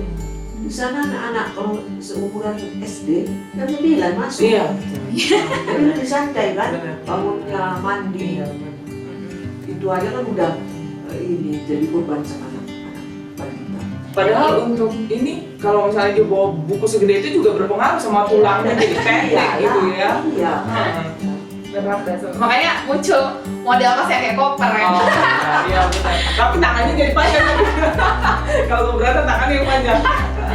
Iya, tapi anak-anak sekarang gitu sih unik-unik juga gitu kan. Tapi kayak tadi ya misalnya harus bangun jam 5 itu kan dia bawa terus kan. Jadi jiwa sibuk dengan aktivitas itu muncul tanpa sadar lagi ada emosinya. Yang kalau dia capek dia bisa istirahat. Nah itu kan muncul di dewasa semua gitu. Belum lagi ada yang kalau aku kurang tahu di daerah Karo kan. Cuman kalau di Jakarta itu habis nanti anaknya selesai, oh iya nanti les les komputer, les matematika, les musik, iya semuanya. Jadi si anak kayak nggak bisa ya. Dan itulah yang munculnya nanti di remaja biasanya banyaknya merasa tidak dihargai, merasa tidak didengar, tidak dipahami. Karena pengennya orang tua kan. Iya betul. Gitu. Itu jadi kayak anak-anak itu jadi mininya, versi aku mini gitu, orang tua mamanya mini gitu. Baju-bajunya juga sekarang sebenarnya agak pusing ya. Nanti anak-anak dikasih tank top, dikasih jaket kayak anak misalnya kayak umur 23 padahal itu masih 5 tahun. Make up ya. Iya. Di make upin. Iya benar. Pakai bulu mata palsu. Iya benar. Aku masih umur 4 tahun. Iya benar. Memang unik-unik sekarang ini. Kalau ada acara-acara lebih heboh dari gurunya. Iya. Ya tadi kan kita bahasnya soal teorinya ya, maksudnya jurnalnya. Kalau dari kan kakak psikolog nih, dari pengalaman kakak ada nggak sih yang datang dengan mungkin seperti gangguan untuk Karena kaitannya dengan hal ini? Sebenarnya saya cukup terkejut juga di 1-2 tahun terakhir. Yang datang itu anak-anak yang lahir pandemi. Di usia 3, 4, 5 gitu ya. Ada yang 2 juga udah sadar gitu, ada yang berbeda. Keluhannya belum bisa bicara seperti anak umurnya, tidak ada interaksi, kalau dipanggil nggak respon gitu. Terus ngoceh, yang tadi ya bisa bahasa Rusia, tapi bisa kok bahasa Rusia, bahasa Inggris gitu. Tapi dia memang kalau kita panggil kok nggak responnya gitu. Nah, ada beberapa yang setelah diterapi gitu ternyata bisa gitu, bahkan saat observasi gitu. Misalnya saya ngajarin imitasi itu menirukan apa yang saya lakukan, ternyata dia bisa. Berarti mungkin selama ini tidak diberikan kan kesempatan demikian gitu. Nah, kadang-kadang orang tua juga banyak yang bertanya, seperti apa sih bentuk mainan yang anak-anak bisa mainkan? Saya kadang bingung, maksudnya gimana ya gitu. Karena kayak ibu tadi bilang, bermain itu apapun kan bisa ya. Kalau kita dulu kan Semuanya bisa. Iya, seingat saya tuh nggak pernah dibeliin mainan bagus. Sekarang aja misalnya ada di EduToys. Harganya mulai dari 50.000 sampai 1 juta lebih. Kalau kita dulu mainnya batu, tanah, karet, lompat kan motorik gitu kan. Main bambu, karet bola kasti, asbes rumah yang besar disusun, atau batu bata, terus kita lari. Main kaset. Ini bentuk jadi rumah. Atau kita rumah-rumahan. Nah, itu yang hilang sekarang gitu. Dan orang tua karena banyaknya aktivitas kayak udah berpikir harus yang kayak mana sih gitu. Padahal dia jadi kuda itu main gitu kan. Untuk ngenalin gimana suara kambing, gimana suara sapi, itu interaksi 2 arah. Tapi udah kayak tertutup gitu. Mungkin tadi kayak Iting bilang informasi itu banyak, tapi karena apa sih kebutuhannya itu nggak disadari, jadi pusing sendiri gitu, udah bingung sendiri untuk mengolah informasi tadi. Makanya kan kita harus bijak juga gitu proses itu. Dan ada orang tua yang memang bilang juga, saya nggak pernah nih dapat stimulasi bermain yang ya kalau dulu kan orang tua kita mungkin nggak dapat ya ilmunya stimulasi itu apa, perkembangan anak itu kayak apa, ya belajar sendiri gitu. Dan menurut dia jadi nggak bisa membayangkan karena dia nggak pernah dapat itu gitu. Sehingga ya muncullah sekarang kelas-kelas stimulasi ya, sponsori yang harganya beragam ya. Iya, yang padahal dengan yang sederhana misalnya mamanya petik sayur, ayo nak petik gitu kan, petik. Yang satu lagi karena tadi nggak mau repot kan, jorok, nanti kotor. Karena kadang anak-anak ayo petik sayur, kata yang lain-lain. Jadi aduh, nih si ibunya jadi jangan jadi ngerepotin gitu ya. Padahal itu juga adalah bagian dari dia belajar. Iya, kalau kayak dulu kita kelas 1 SD coba cuci piring, bawa ke dapur gitu. Itu kan belajar koordinasi ya, dibawa piring, dia jalan gimana supaya nggak jatuh, apalagi kalau kaca, misalnya si piring atau gelasnya. Terus dia belajar cuci itu kan koordinasi gerak semuanya. Jadi sebenarnya bukan anak dieksploitasi ya kalau nyuci piringnya, tapi belajar juga. Karena ada juga kebutuhan anak itu dikasih tanggung jawab, jadi dia ada harga diri gitu. Oh saya bisa ya gitu. Ketika dikasih sesuatu, oh saya berarti ada peran juga nih di rumah gitu. Kebiasaan anak saya SD dulu semua punya tanggung jawab. Pagi-pagi ada yang ngepel, ada yang cuci piring, itu harus walaupun ada pembantu tapi itu harus supaya dia punya tanggung jawab. Iya. Untuk kedepannya ya, ketika Iya, nanti dia bersosialisasi. Sekarang anak saya di Melbourne orang itu mana ada pembantu, nggak ada pembantu, kerja sendiri. Jadi bapaknya kerjain apa, mamanya Iya. kerjain apa anaknya. Anaknya kerjain apa, anaknya masih umur 8 tahun, udah bisa dia kupas bawang putih atau apa. Orang mamanya juga kerja, kalau nggak dibiasakan seperti itu, Iya, repot juga. repot sendiri kan. Mana mahal lagi ya kalau ibu apa? Gaji itu di sana. Iya betul. Kalau anak saya yang di London memang dibawa dari Indonesia. gitu. Iya. Kalau di sana emang aduh per jam. Itu nggak kebayang. Iya. Jadi itu sebenarnya mungkin sekarang di usia 0 sampai 5 tahun mungkin kita repot lah ngajarin ini gimana nyuci piring yang benar, motong sayur gimana. Tapi nanti enaknya ke depannya. Jadi kalau ibu udah kerja atau bapak kerja, si anak tinggal ngurus dirinya sendiri. Mandiri dia. Iya. Jadi bisa rumah begitu ibu pulang kerja, rumah udah rapi gitu kan. Kadang memang ada ekspektasi orang tua ini, dia flashback ke dia dulu. Dulu saya capek, saya ini gitu. Jangan sampai gitu. Iya, jadi konsep itunya mungkin diubah. Jadi kita minta anak cuci piring itu bukan karena Anda nggak punya duit lah gitu bayar gitu, Membantu bukan atau gitu. kakak gitu. Iya, gitu. Bukan juga supaya anak ini nanti capek. Tujuannya dulu kita harus cek gitu kan. Apa kayak anak TK kita suruh cuci piring pasti merepotkan Iya. karena airnya tumpah ini gitu. Betul. Bukan makin bersih. Iya. Iya. Tapi justru kita belajar dia tahu apa yang dia harus lakuin gitu. Tapi itu di aturan. awal mungkin susah kali Iya. ya. Cuman ke depannya kalau udah anak udah terbiasa udah gampang aja. Tapi orang tua lebih repot. Iya. Iya. Jangan heran anak-anak sekarang gadis masak air pun dia tak tahu. Iya. Kapan masaknya gitu Iya, ya? kapan mendidihnya? Iya. Suara kok ada suara ibunya. Soalnya tinggal cok juga sama Iya, dia. bener. Iya. Rupanya bunyi-bunyi udah setengah jam, udah setengah airnya. Iya. Jadi kita ngasih kerjaan ke anak-anak bukan karena kita mau, maksudnya kita susah, kita kurang mampu atau kita nggak bisa buat anak senang, tapi untuk si anak itu juga belajar. Iya. Jadi itu kan pendidikan. Iya. Semuanya dimulai dari rumah. Ya betul. Jadi Ada anak yang tadi ya, misalnya sistem sekolah yang membentuk dia, tapi di rumah karena nggak ada sistem kan jadi nggak bisa gitu kan. Jadi di sekolah dia takut guru dan sebagainya. Pelampiasan bisa di rumah gitu. Jadi ada makanya ya kalau anak bertingkah lihat aja gimana orang tuanya gitu. Biar bisa kebaca. Misalnya saya suka gitu tuh kalau di angkot lihat anak suka merengek atau ada dua tuh biasanya. Ini orang tua di rumah galak sekali. Jadi kalau ada orang anak ini ambil kesempatan. Iya. Yang kedua, anak ini memang super manja, orang tuanya tidak punya kendali gitu. Dan itu biasa kamu bisa dibaca gitu proses cara orang tuanya nanggapin. Karena ada anak begitu orang tuanya lihat saja begini, dia udah ngerti, diam. Iya. Ya itu kan proses pembentukan gitu. Jadi sebenarnya kalau ada apa-apa dengan anak kita harus cek dulu pola kita gimana gitu. Karena nggak selalu bawaan anaknya. Jangan-jangan stimulasi kitanya gitu yang nggak memenuhi kebutuhannya. Karena kalau aku ingat dulu kan sempat jadi shadow teacher dulu kan. Jadi di sekolah swasta yang bonafit gitu. Terus di sekolah swasta ini anak-anak memang harus diwajibkan mandiri. Jadi peraturannya adalah nanti pengasuhnya datang bawa tas gitu kan. Tapi kalau udah turun dari mobil anaknya nggak boleh bawa tas. Gitu. Pengasuhnya nggak boleh bawa tas. Jadi si anak jadi dibawa lah gitu kan. Tapi begitu pulang masuk mobil udah dilempar aja gitu. Jadi kayak peraturan itu ya tinggal peraturan. Iya. Gitu. Nggak diterapkan. Enggak. Itu konsistensi lagi-lagi konsistensi komitmen. Itu yang paling berat sih biasanya juga. Soalnya kalau ngebayang jadi orang tua dengan banyak peran yang dia harus lakukan, memang itu berat. Tapi kenapa ada yang berhasil kan gitu kan? Kenapa ada yang bisa?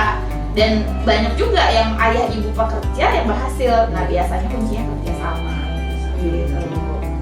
Karena aku juga teringat jadi ibu. Karena kan untuk ibu akhirnya tidak maksudnya fokus sama anak-anak dan tidak mengerjakan hal lain-lain. Padahal dalam hati ingin gitu kan.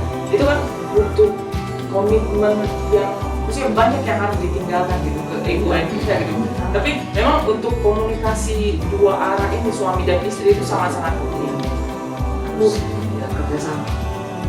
Jadi saya kerja, kamu di rumah mendidik anak. Kita tuh harus legowo. Iya. Aku nggak mau lah, aku juga mau keluar gitu. Jadi mau jadi apa nanti si anak?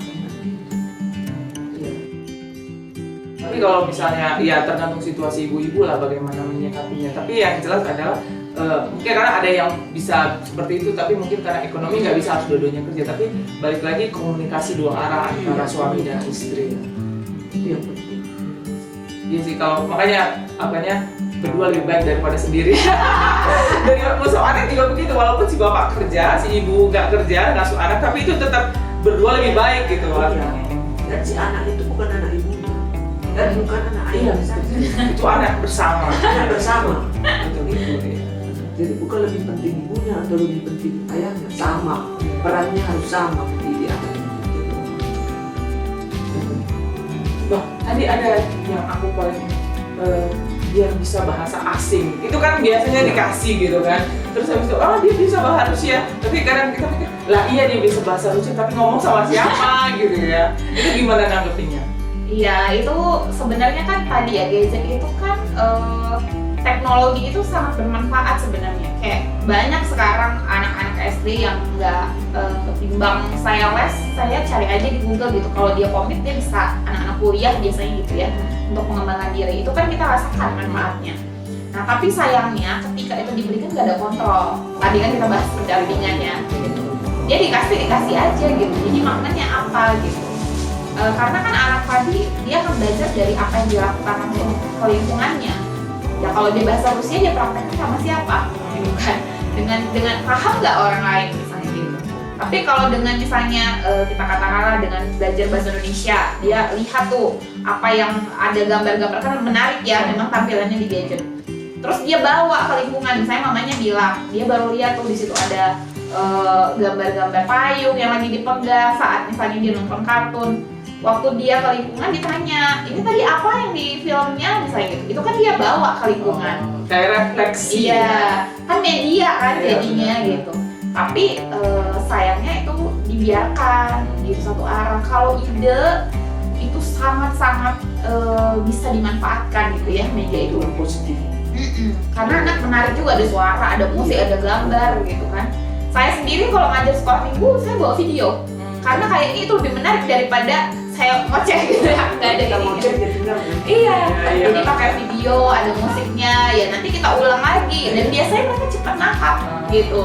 Jadi kita kan refleksinya untuk lihat dia dengerin atau enggak, terus dia ingat lagi kan kita tanya, tadi siapa yang ada dalam cerita itu, lagi ngapain, apa yang dilakukannya gitu. Itu kan dua arah gitu. Jadi sekalipun filmnya Rusia, si ibu nggak ngerti apa-apa Rusia, tapi si anak bisa, oh boneka ini ngomongnya bahasa Rusia gitu ya. Jadi Kalau memang nggak bermanfaat dan ini ya udah nggak usah dikasih, mending pakai yang lain kan gitu yang lebih bermanfaat. Gitu. Karena juga ada anak-anak yang dia fasih bahasa Inggris, mau bapaknya padahal bahasa Indonesia. Terus anaknya jadi nggak bisa bahasa Indonesia, nah gimana? Gitu. Itu kan jadi mau ngapain sebenarnya, arahnya mau kemana kan gitu kan. Karena 5 tahun pertama itu ada jurnal yang mengatakan kalau mau pakai lebih dari satu bahasa itu oke.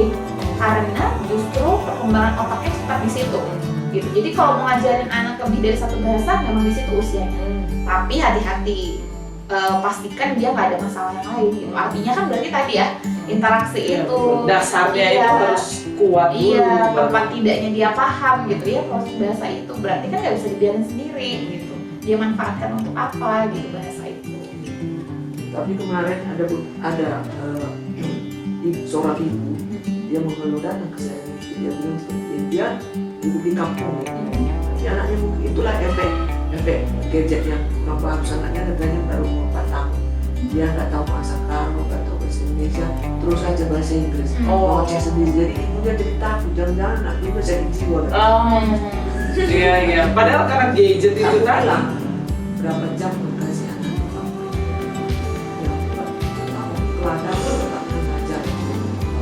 Nggak tahu, kasih aja gadget supaya dia nggak ini ketenangan. Berarti seharian dia main gadget. Dia terus terang lah, dia tahu bahasa Inggris, kamu nggak tahu. Makanya kan sekarang ini nggak bisa lagi ngomong dengan anakku ya. Udah terlalu banyak, itulah yang overdosis itu gadget itu. Udah bahasa Inggris aja dia. Tapi orang tuanya gimana jawabnya ini? Bapaknya. Aku masuk karena gitu. Dia. Baru bapak Iya. takut. Itu karena kebanyakan ya. Nah, itu salah satu efeknya yang jelek. Tadi lagi yang dia bilang tadi, kalau sempoyongan gitu, juga kayak gadget gitu. Kadang karena ada juga orang tua yang biar aja anaknya kasih gadget gitu, mungkin jam 9 si orang tua udah tidur, anaknya nonton sampai jam 2, jam 3 pagi mungkin Iya, gitu.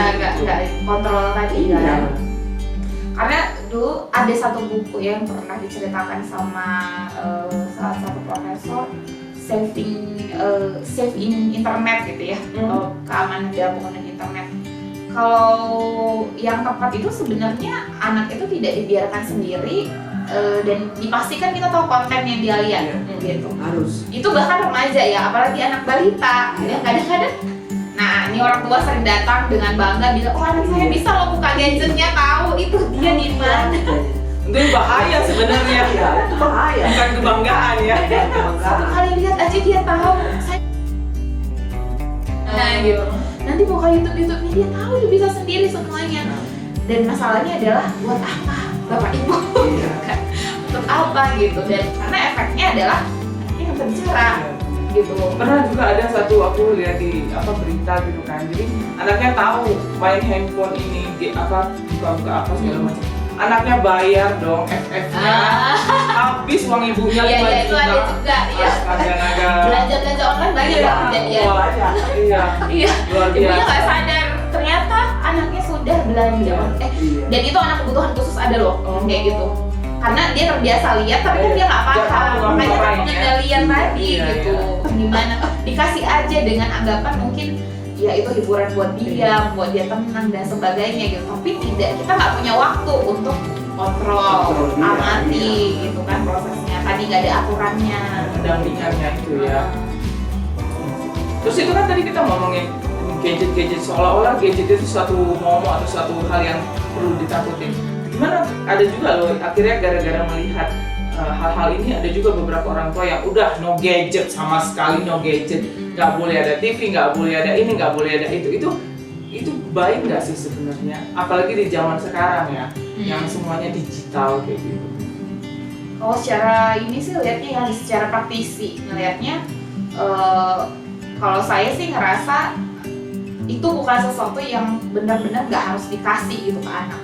Oh, Karena- harus ada. gitu Iya, ya. karena dia tadi lahirnya di dunia yang udah ada itu gitu. Misalnya nih kalau temennya main game, terus dia nggak pernah tahu si gadget itu namanya apa, terus itu bentuknya kayak apa, itu kan ada efek negatifnya juga secara sosial ke dia. Maka dia perlu diperkenalkan dan diberi pengertian gitu ya tentang proses yang dia harus lakukan itu gitu. Terus apa-apa ya, makanya tadi tapi ada satu informasi yang menyampaikan dari dunia kesehatan, di bawah 2 tahun itu sebenarnya sebaiknya tidak sama sekali. Karena tadi ya kan proses dieksplorasi yang benar-benar awal itu di situ, kenal orang, relasi ke lingkungan. Di bawah 2 tahun itu sebaiknya tidak. Di atas itu boleh, tapi tentu dengan kontrol, aturan, konsistensi gitu ya, tujuannya apa gitu. Nah proses itu yang perlu hari gitu. yang itu yang perlu diperhatikan penggunaannya. Karena kalau kita bilang jangan sama sekali, nanti kasihan anaknya. Iya. Taunya dari teman justru ya. Iya, Jadi nah itu nggak bisa bahaya ya. kan gitu. Ketimbang kita nggak bisa Sama sekali nggak mengontrolnya. bisa juga kan. Ya, iya. Aturan tadi. Oke, sekarang kita mungkin mau tanya jawab ini dari Kak Lydia Naibaho, bagaimana dampak negatif penggunaan gadget bagi anak? Dampak negatif penggunaan gadget. Jadi kita sebenarnya Udah udah bahas bahas, ya. cuman mungkin agak singkat aja. Kesimpulan yang tadi lah ya Iya, semuanya. Efeknya itu bisa tadi anak nggak ada interaksi 2 arah. Terus misalnya kalau bicara itu latihan selain organ mulutnya yang sudah matang, dia juga latihan mengucapkan. Kalau di gadget itu biasanya 1 arah, ya dia diem dengerin gitu ya, tapi dia nggak keluarin gitu. Nah proses itu efeknya bisa ke situ. Selain itu mata sekarang ya, anak-anak Iya. sekarang efeknya matanya berkedip-kedip. Oh ternyata itu gadget. Beberapa orang tua bilang setelah gadgetnya ditarik berkurang gitu. Artinya kan ada efek itu. Dan saya pernah dengar dari IG juga ya, dokter bilang kalau gadget itu sebenarnya kalau kita lihat itu ada hormon di otak kita yang dia stimulasi gitu. Dia membuat tadi dia jalan sempoyong kan. Pegang otak. Ada, jadi memang ada efek mungkin cahayanya atau apa yang saya kurang ngerti juga gitu. Tapi kalau itu tadi dia bilang makanya kalau kita main gadget kita bisa nggak ngantuk. Karena memang ada zat di otak itu yang makanya dia nggak sarankan main gadget sambil tidur. Kalau nggak salah namanya serotonin. Jadi dia kita dari ada serotonin di produksi kita nggak bisa tidur. Jadi proses itu kan berarti ada efek ya, tanpa kita sadari. Walaupun ini nggak nyentuh nih, tapi berarti ada efek itu. Nah itu perlu diperhatikan gitu. Dan mata anak-anak sekarang banyak yang ini juga. Kan itu ada sinarnya juga ya. Iya betul. Iya, itu yang membuat kita. Selain tadi secara psikologis itu ada efeknya, dari secara fisik, secara biologis juga ada. Sebenarnya kami kemarin ada diskusi juga itu sama Kaita, ada istilah kayak autism tapi nanggung gitu ya. Iya, nggak memenuhi. Kalau autism itu kan gangguan interaksi. Dia ada 3 interaksi minim, dia defisit di interaksi, lalu komunikasi, jadi dia sulit gitu ya, 2 arah atau memulai komunikasi. Lalu ada perilaku berulang yang biasanya flapping, muter-muter, atau dia ketawa sendiri, lompat gitu ya. Nah pada beberapa anak yang datang, flapping ini nggak ada gitu. Tapi dia sulit interaksi. Nah itu yang tadi saya bilang waktu diobservasi muncul kata-kata mengulang seperti yang kita buat dan bermakna dan dia bisa ikut instruksi. Kalau anak dengan autism biasanya sulit sekali gitu. Jadi ternyata dilihat, nah saya diskusi juga ditanya ke beberapa teman saya prakteknya di Jawa. Ternyata itu menjamur sekarang gitu fenomena. Jadi mengarah seperti itu tapi bukan gitu. Jadi iya tapi kayak enggak gitu ya. Makanya kadang-kadang kita nggak bisa langsung diagnosa, butuh pemeriksaan lanjutan. Misalnya dia diterapi dulu. Kalau misalnya ada perkembangan 3 bulan, oh berarti sama ini stimulasinya dia nggak dapat. Dan ternyata ada yang begitu.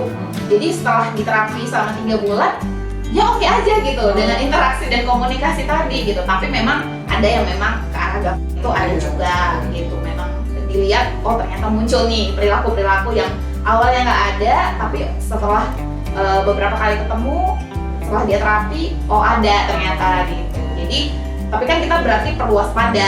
Efek itu ternyata bisa membuat anak kayak nggak bisa interaksi 2 arah, padahal karena stimulasi tadi mereka terlalu banyak gitu. Sesuatu yang udah terlalu itu kan nggak baik.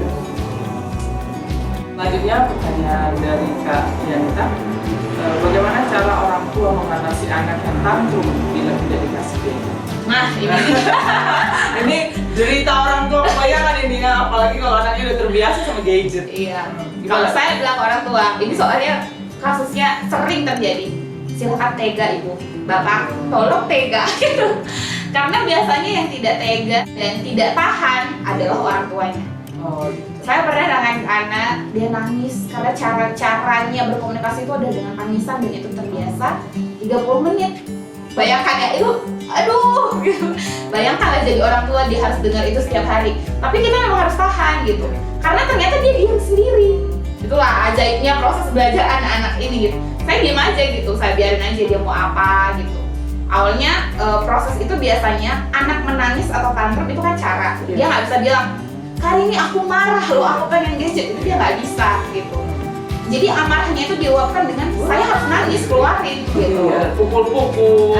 Maka dia ngeliat respon kita. Respon orang tua biasanya membujuk atau membentak, gitu kan. Jadi ya. Kalau membujuk, efeknya anak ini besok akan belajar lagi, saya lakuin lagi. Atau disonggok biasanya. Diam. Terima kasih gadgetnya. Gitu. Ini. Nah biasanya gitu. Apalagi kalau di keramaian. Malu orang tuanya. Aduh, jangan berisik nih. Iya, dan masalahnya anak 0-5 tahun itu punya proses belajar. Kadang-kadang anak 3 tahun itu disepelekan. Orang tua bilang, pintar loh dia bisa tahu kalau sama bapaknya begini sama mamanya.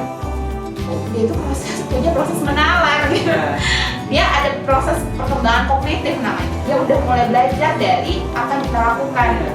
Jadi kita bisa perhatikan, kalau misalnya bapaknya minta gadget anaknya dimanapun selalu bilang nggak boleh, pasti dia nggak akan minta tuh bapaknya. Tapi kalau mamanya, aduh udahlah nantilah, dia akan cari kesempatan harus minta sama mama gitu. Jadi makanya dari konsistensi lagi gitu kan aturan itu. Jadi kalau kita udah sepakati, tapi hati-hati juga gini, kalau anak tantrum itu biasanya kan tadi emosinya.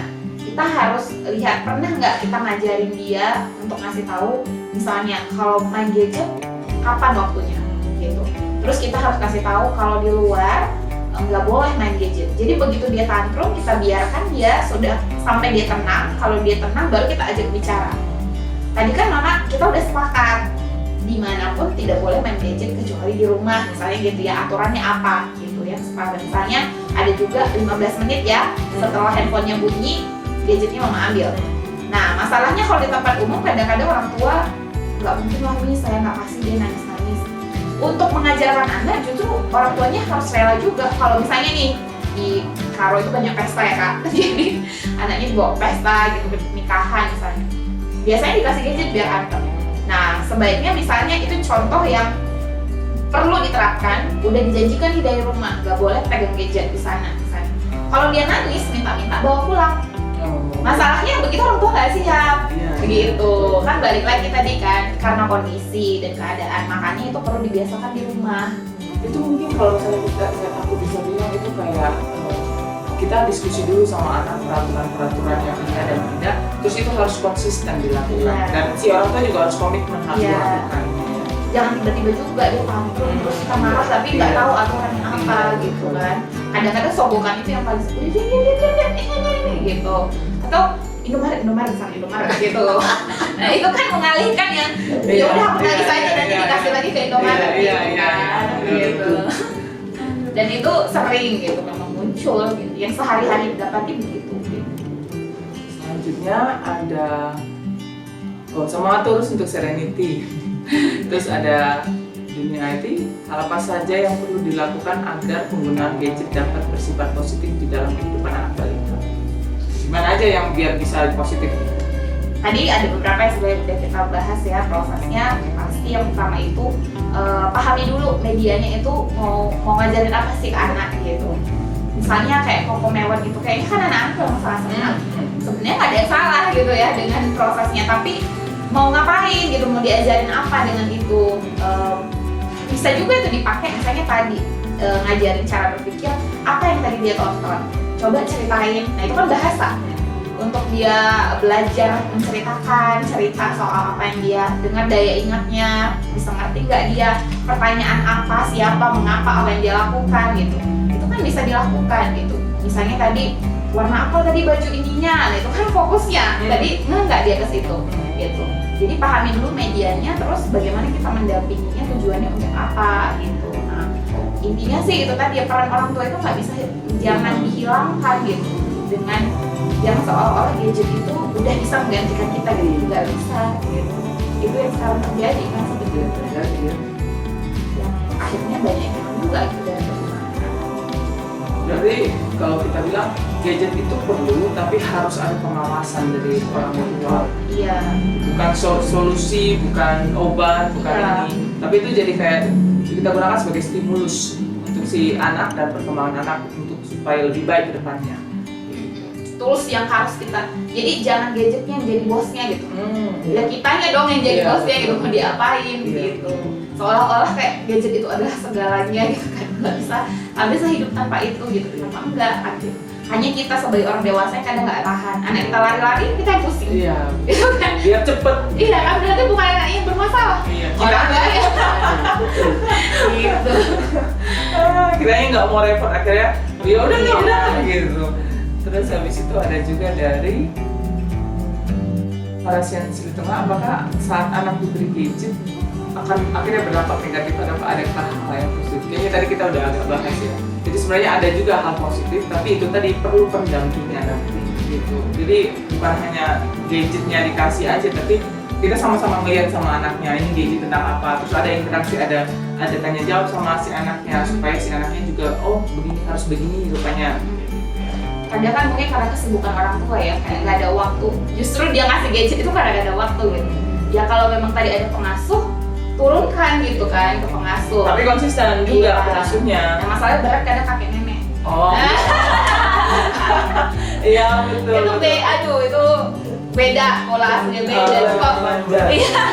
Dan kalau nenek-nenek kan dia udah dulu kan udah nggak bisa ya. Kalau pulang semuanya untuk mengaku gitu. Terus kayak ketimbang nanti kempunya lari-lari, Iya. kan nanti udah aku udah capek gitu kan. Orang tuh udah capek juga lari-lari. Iya, gitu. makanya pada akhirnya gadget lah jadi segalanya. Makanya kalau udah di rumah nenek, nah ini orang tua yang datang nih. Kalau di rumah kami sih nggak dikasih Miss, tapi kalau di rumah nenek memang itulah kerjaannya gitu. Kayak mana lah Miss kami kerja, tapi dia sama opungnya gitu kan. Jadi nggak bisa gitu. Nah itu yang pilihannya tetap orang tua kan. Komunikasi Kan, lagi. Iya. Komunikasi ke nenek. Jangan dikasih ya Mak. Iya. Bisa gitu. Karena efek kadang-kadang kita bisa mengerti lah orang tua ya, kakek nenek kadang-kadang kan pemahamannya berbeda, persepsinya dengan kita karena mereka zamannya dulu mungkin berbeda gitu. Ini tentang gadget juga itu suatu hal yang sangat-sangat baru sama mereka. Iya, dan mereka lihat efeknya anak ini anteng gitu, Iya, kenapa iya. enggak gitu kan. Tapi mungkin komunikasi tadi lagi, efeknya apa kalau dibiarkan begitu? Karena kan mereka nggak ngerti gitu. Neneknya nggak tahu apa Iya, itu yang perlu dikomunikasikan tadi. Jadi siapapun yang berperan dalam pengasuhan anak selalu kerjasama tim itu perlu gitu. Karena lingkungan tadi kan. Kalau istilah Jepang sebenarnya ada istilah Jepang kayak kalau membesarkan anak itu harus satu kampung. Iya. Semua orang harus. Betul. Jadi kalau misalnya ada yang berinteraksi dengan anak selain kita ya tetap harus dikomunikasikan gitu. Ya kalau zaman sekarang kayaknya sudah agak sedikit lebih baik untuk memahami prinsip-prinsip yang sekarang ini ya, maksudnya jangan kasih gadgetnya harus ada aturan. Kalau dulu mungkin agak susah karena nggak semua orang paham. Tapi sekarang kayaknya udah agak-agak mengerti ya. Tinggal upayanya aja ya, konsistensi tadi. Sebenarnya lebih ke mau korbanin yang mana itu sih. Duitnya lebih berkurang atau anaknya ibu gitu, tinggal pilih. Mau lebih repot ke kita atau enak ke anak tapi kitanya jadi Iya, susah ke dibuat depan. kacir. Iya. Selanjutnya itu ada dari Kak Chania, bagaimana cara orang tua mengatasi balita yang sudah ini tadi. Sebenarnya ini pertanyaan terakhir saya. Jadi kalau misalnya udah mungkin anaknya ada beberapa yang ini karena ini udah kejadian kan. Misalnya si anaknya ini udah kayak kecanduan gadget gitu atau udah ada mungkin jarang, misalnya udah 3 atau 4 tahun itu nggak bisa ngomong atau gimana gitu. Karena efek gadgetnya. Karena efek gadget itu tadi, gimana supaya kita mengurangi kecanduan ini atau gimana cara kita menstimulus? Itu dua pertanyaan yang berbeda ya? Sama sih. Sama. Gimana cara? Kecanduan tanda kutip ya, karena kalau kecanduan itu dia udah ada lagi Yang lain sebenarnya. Jadi sebenarnya label itu jangan langsung diberikan karena nggak semua anak juga dengan dia banyak gadget nggak bisa apa-apa gitu. Ada juga yang bisa. Makanya tadi kan tergantung sekali pada anaknya. Tapi kita harus cek lingkungannya kayak apa. Yang pertama bawalah ke tenaga profesional gitu ya pertama. Jadi Kalau kita udah curiga ya. ya udah ada tanda-tanda nih 4 tahun udah nggak bisa interaksi itu sebenarnya udah bahaya. 2 tahun itu harusnya anak udah bisa 2 arah gitu. Dan kalimatnya harusnya udah, kata yang muncul harusnya udah ada beberapa Iya. di 2 tahun. Iya. Ada gitu. Jadi udah ada yang bermakna dan untuk komunikasi 2 arah. Gitu. Nah biasanya ciri-cirinya yang perlu diwaspadai, kontak mata nggak ada. Kalau dipanggil dia nggak noleh. Terus kalau mau sesuatu itu narik tangan. Ya. Terus- Kalau nggak dikasih, Iya. Atau dia misalnya ngoceh-ngoceh sendiri, terus tiba-tiba kayak bayang. Nah keluhan orang tua sering iya Miss, dia suka kayak bayangin video yang baru lihat terus ketawa dia sendiri. ketawa gitu. Nah itu perlu diwaspadai apakah memang karena video itu atau ada yang lain, karena ada juga gangguan ciri-cirinya Iya, begitu iya, gitu. Jadi itu yang perlu kita waspadai. 4 tahun itu sebenarnya udah kelamaan. Karena kan dari kecil 2 tahun itu harusnya udah ada interaksi. Di 1 tahun pun udah anak kan bisa main cilukbah. Iya. Nah itu ciri-ciri pertama. Iya. Bisa nggak dia respon? Tapi keluhan sekarang muncul banyaknya ada beberapa orang tua yang bilang sampai 2 tahun dia nggak apa-apa Miss. Ocehannya ada, kalau lihat saya dia ketawa gitu. Tapi setelah 2 tahun itu gitu. Nah itu yang mulai muncul juga sekarang. Jadi kayak ada penurunan gitu. Jadi atau dia nggak meningkat sama sekali gitu. Nah di 2 tahun itu. Nah makanya kalau di 2,5 tahun udah mulai nih kok dia nggak tertarik ya ketika diajak beranak bisa ke psikolog gitu untuk melihat perkembangannya masih perlu kita waspadai. dia sudah bermasalah atau dia sebenarnya gangguan. Jadi masalah dan gangguan itu beda. ya. Jadi kalau gangguan itu berarti ada namanya gangguan perkembangan neurodevelopmental, gangguan perkembangan neurologis. Jadi memang ada sesuatu di otaknya yang berbeda gitu dengan anak umum yang mempengaruhi perilakunya, misalnya kayak autis atau hiperaktif gitu ya, atau intellectual disabilities gitu. Jadi itu memang kegangguan. Tapi ada yang masih masalah ya karena tadi nggak ada stimulasi gitu. Jadi kayak seolah-olah dia gangguan padahal bukan, karena stimulasi aja. Kalau stimulasinya dikasih, dia berkembang juga gitu, seperti anak umumnya. Nah itu kan yang bisa lihat ahlinya. Nah itulah gunanya dia dibawa ke dokter anak atau ke psikolog gitu, melihat itu, evaluasi itu. Terus kita sebagai orang tua gimana kita harus ini? Nah pengembangannya setelah dia dibawa selain ke profesional tadi lihat penggunaan gadgetnya. Itu kan yang pertama ya, apakah benar nih karena efek gadget. Nah, baru berikan banyak bermain interaksi dua arah gitu. Karena tadi 5 tahun pertama itu kan paham nggak dia instruksi kita? Bisa nggak dia balik bilang nggak mau gitu misalnya? Atau dia cenderung tadi ngoceh-ngoceh sendiri, nggak dengarkan gitu kan. Jadi kayak dunianya sendiri. Jadi sebenarnya kurangi gadget lah ya, kurangi gadget terus banyak bermain gitu. Dan bermain kayak tadi kita udah bahas, bermain itu nggak harus yang mahal-mahal banget. Ya sebenarnya kayak temen aku juga ada sendok, dia mamanya beli yang berapa ratus ribu gitu, anaknya main sendok, anaknya main panci dipukul-pukul gitu. Jadi maksudnya nggak kita nggak harus mikir wah harus beli harus apa segala macam, nggak, yang ada di lingkungan aja gitu. Ya kita main batu ya, main masak-masakan gitu, cabut aja bunga mama atau bijit-bijit gitu, kayak gitu. Jadi yang sederhana sekali sebenarnya. Itu satu tips untuk mengurangi ketergantungan gadget untuk anak-anak ini. Berbanyak permainan melibatkan fisik tadi di taman. Kalau di luar negeri itu kan semuanya misalnya satu klaster rumah, iya, betul. semua Pasti punya ada taman. Iya, betul. Jadi anak-anak itu sudah satu ya ketergantungan juga. 2 hari sekali main itu bisa. Ayo mal kita ke taman. Ke taman dia bawa bola atau apa main di taman sampai sore dia betah di situ. Kenapa anak-anak sekarang kayak gitu? Karena ya memang kayak ini juga pemerintah juga udah nggak menyiapkan lagi taman kayak di Kebandaan, nggak lagi taman. Kemana anak-anak mau main? Coba. Di rumahnya kecil. Iya, nggak ada halaman. Main apa dia di rumah? Ya udah, main gadget kan gitu. Jadi itu juga penting itu kalau untuk taman itu. Kalau saya lihat anak-anak ini bagus loh. Kalau dia udah satu kebutuhan itu main di taman. Banyak hal yang bisa mereka inikan. Main-main tanah kayak. Iya, main tanah, main apa. Terus kalau yang ini nggak jauh dari pantai misalnya 2 minggu sekali dibawa ke tepi pantai. Biarkan dia bermain di tepi pantai. Pasir. Daripada ke mall. Iya. Ke mall, ya kan? Mengeluarkan biaya banyak. Belum tentu itu menjadi pendidikan yang bagus untuk anak-anak. Tapi kalau ke pantai dia, kita bisa ajar.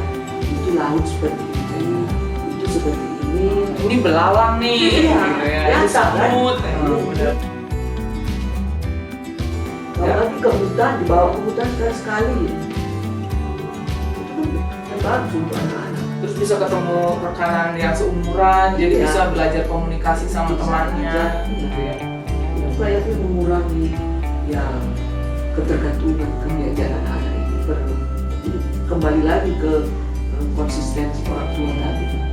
Orang tuanya kalau terus sibuk dia buat gadget untuk menjaga anaknya. Kalau dijadikan solusi ya mau gimana, kita nggak bisa ngapa-ngapain lagi. Tapi sebisa mungkin jangan jadi solusi, tapi tetap aja jadi stimulus. Dari Ibu atau Kak Ita ada yang mau ditambahkan sebelum kita closing?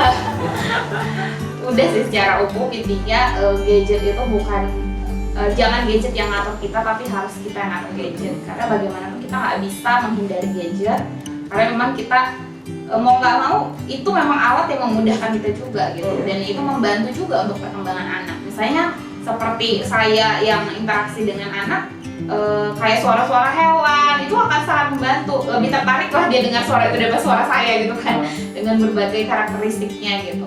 Tapi itu kita manfaatkan. Kita harus tahu bagaimana efeknya tadi sehingga kita tahu juga bagaimana memanfaatkannya. Pahami dulu dan tadi ya, mungkin ada hal yang harus kita korbankan, waktu, tenaga gitu ya, di perkembangan anak 5 tahun pertama. Tapi tadi seperti prinsip apa yang kita tanam itu akan kita tuai. Ya mudah-mudahan dengan kerja keras kita di 5 tahun pertama itu akan membentuk dia untuk menjadi pribadi yang lebih berkembang secara optimal. Karena kalau tidak, mungkin anak kita punya potensi, ibarat gelas, kalau kita nggak stimulasi dengan efektif, gelasnya harusnya penuh, jadinya terisi setengah gitu. Sayang gitu, potensinya nggak kepake karena kita nggak sadar apa sih yang sebenarnya jadi kebutuhannya, bukan hanya kebutuhan kita. Udah saya. Jadi Ibu, kira-kira closing statement? Ya satu lagi mungkin ya untuk ibu-ibu, bagaimana membiasakan anak itu mau membaca. Oh, Sekarang itu kalau anak-anak karena kebanyakan main gadget, itu membaca itu sangat minim. Jangankan dulu membaca cerita-cerita yang memang bermanfaat, membaca pelajaran sekolahnya itu dia malas mendengarkan video ada, dan itu bagaimana caranya? Itu juga harus diajar dari dini. Artinya sejak anak-anak umur 3 tahun yang dia belum bisa baca pun, kita bisa beli buku yang bergambar gitu, kita tunjukkan gambar-gambar, akhirnya dia juga kan muncul minatnya untuk membaca. Sekarang ini banyak perpustakaan dan lagi pembacanya iya, permasalahan kosong jadinya. kosong, iya. Padahal itu sangat berguna, walaupun banyak di Google, apapun bisa kita lihat di Google, tapi kan perlu juga itu. Dan itu sudah minim sekarang anak-anak ini yang punya minat baca, apalagi menulis kan. Ya. Sekarang kami di Serenity buat satu ruang baca dan ruang bermain untuk anak-anak yang sampai umur 7 tahun, anak-anak dari PAUD ke TK. Kita buat sekali seminggu untuk satu grup. Mereka itu kalau datang senang sekali karena bisa berinteraksi dengan teman-temannya sebaya dan mengekspresikan. Ya, di situ kalau kita lihat itu anak-anak itu punya bakat yang berbeda. Muncul di situ kita lihat ada yang minat itu dari membaca. Tapi kalau di rumah kan ada gadget, dia abaikan. Iya. Jadi saya bilang apa gunanya kalau dibuat seperti ini? Ada ibu-ibu yang tanya seperti yang anaknya rajin mengantar ke sini. Saya bilang selama 2 jam dia di sini, 2 jam aja dia bebas dari gadget. Itu udah syukur. Lama-lama dia kan juga mengerti apa artinya waktu yang 2 jam tadi. Dia nggak pernah minta gadget kok selama dia membaca, bermain ya. Membaca, bermain. Tak gadget. Lupa itu apa itu gadget? Iya, lupa dia. Memang kita bawa juga, ada kita putar film atau apa gitu. Tapi sesudah diputar film itu, kita interaksi dengan mereka itu ngerti. Mungkin di rumah dia nggak dapat lagi seperti itu. Jadi ya para ibu, orang tua lah ya, bolehlah dilatih anaknya bagaimana supaya dia mau. Itu sangat bagus. Pengalaman saya dulu umur 7 tahun udah membaca. Hobi saya memang membaca. Dulu itu nggak ada perpustakaan, yang ada tempat menyewakan komik. Oh iya. Jadi saya itu dulu udah SD kelas 3 pun Udah baca komik. komik, foto apa bawa pulang membaca dan dipulangkan disewa. Iya, sewa. Itu kan ada perpustakaan. Iya, benar. Aku sempat sewa komik.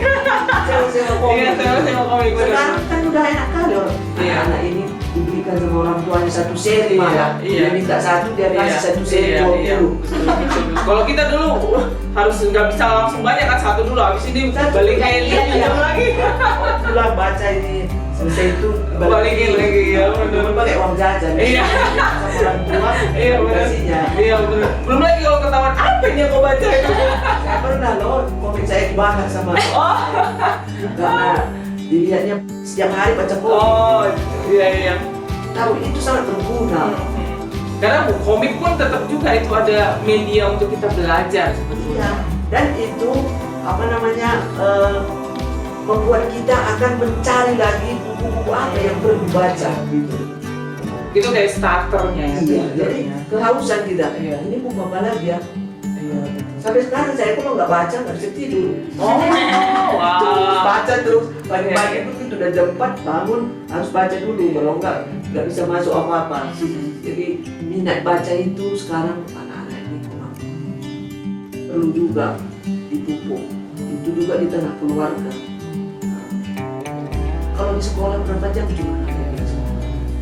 Ternyata tadi ibu kan bilang ada Serenity punya rumah baca gitu ya. Itu bukanya jam berapa biar ibu-ibu pada mungkin yang di sekitar Kabanjahe dan sekitarnya mau berkunjung gitu. Nah itu tergantung grup mereka itu. Jadi Oh. saya buat dulu satu grup, ada 5 orang mereka setiap hari Rabu. Oh. Ada lagi binaan kita TK. Nah, jadi lalu orang 10 orang, satu dua jam aja nih Oh. mereka itu. Jadi nggak beda itu sekali seminggu ya bu ya? Iya, sekali seminggu. Berarti kalau ibu-ibu yang mau di daerah Kabanjahe dan sekitarnya mau ke Serenity mungkin bisa dihubungi dulu. Bisa. Jadi nanti dibentuklah Bisa grupnya. Untuk grup kan nggak mungkin kalau satu orang dia nggak mungkin bisa mau baca. Tapi Biar kalau ada dia rame. 4-5 orang, mereka itu akan Termotivasi, iya. termotivasi. Ayo aku buku yang ini.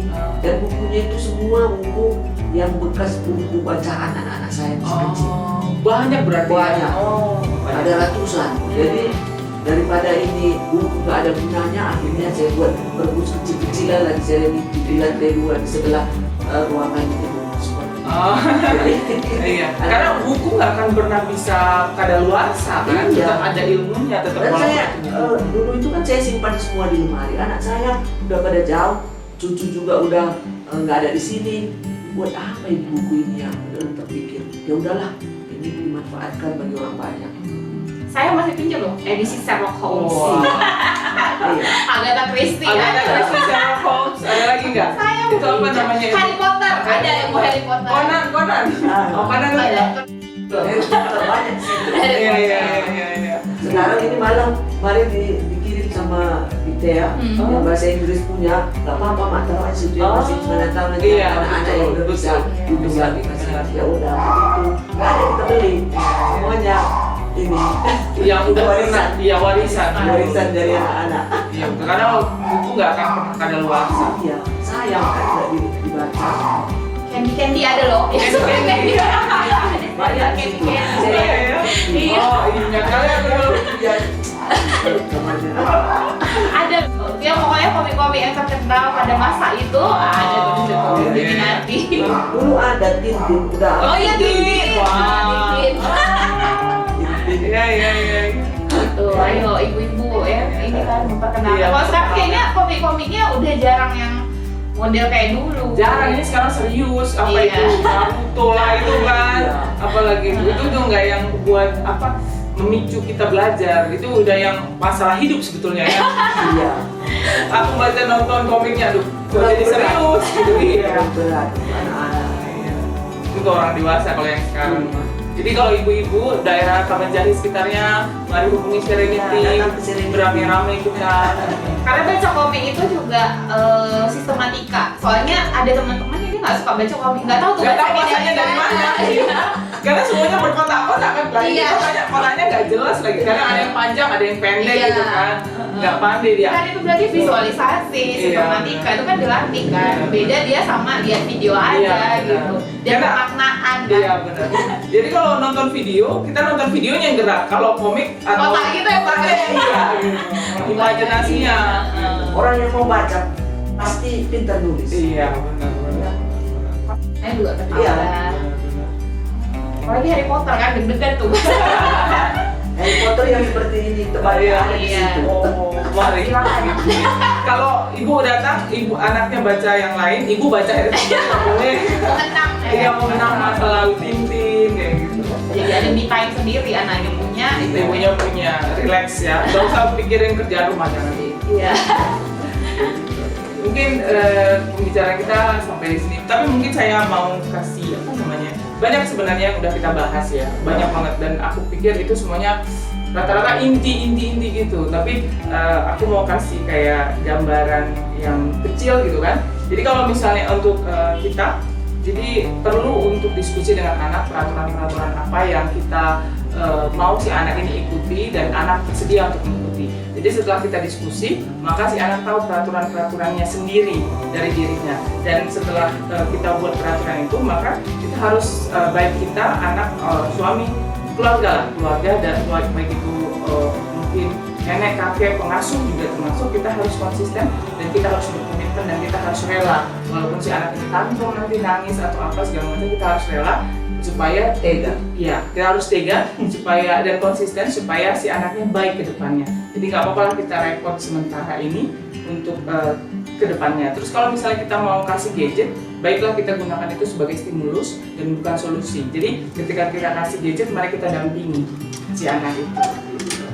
Gitu ya. Demikianlah untuk acara kita untuk hari ini. Selamat buat selamat ya, tapi mudah-mudahan ketemu di kemudian hari dengan topik yang berbeda dan topik yang lebih menarik lagi. Terima kasih, sampai jumpa. Selamat siang.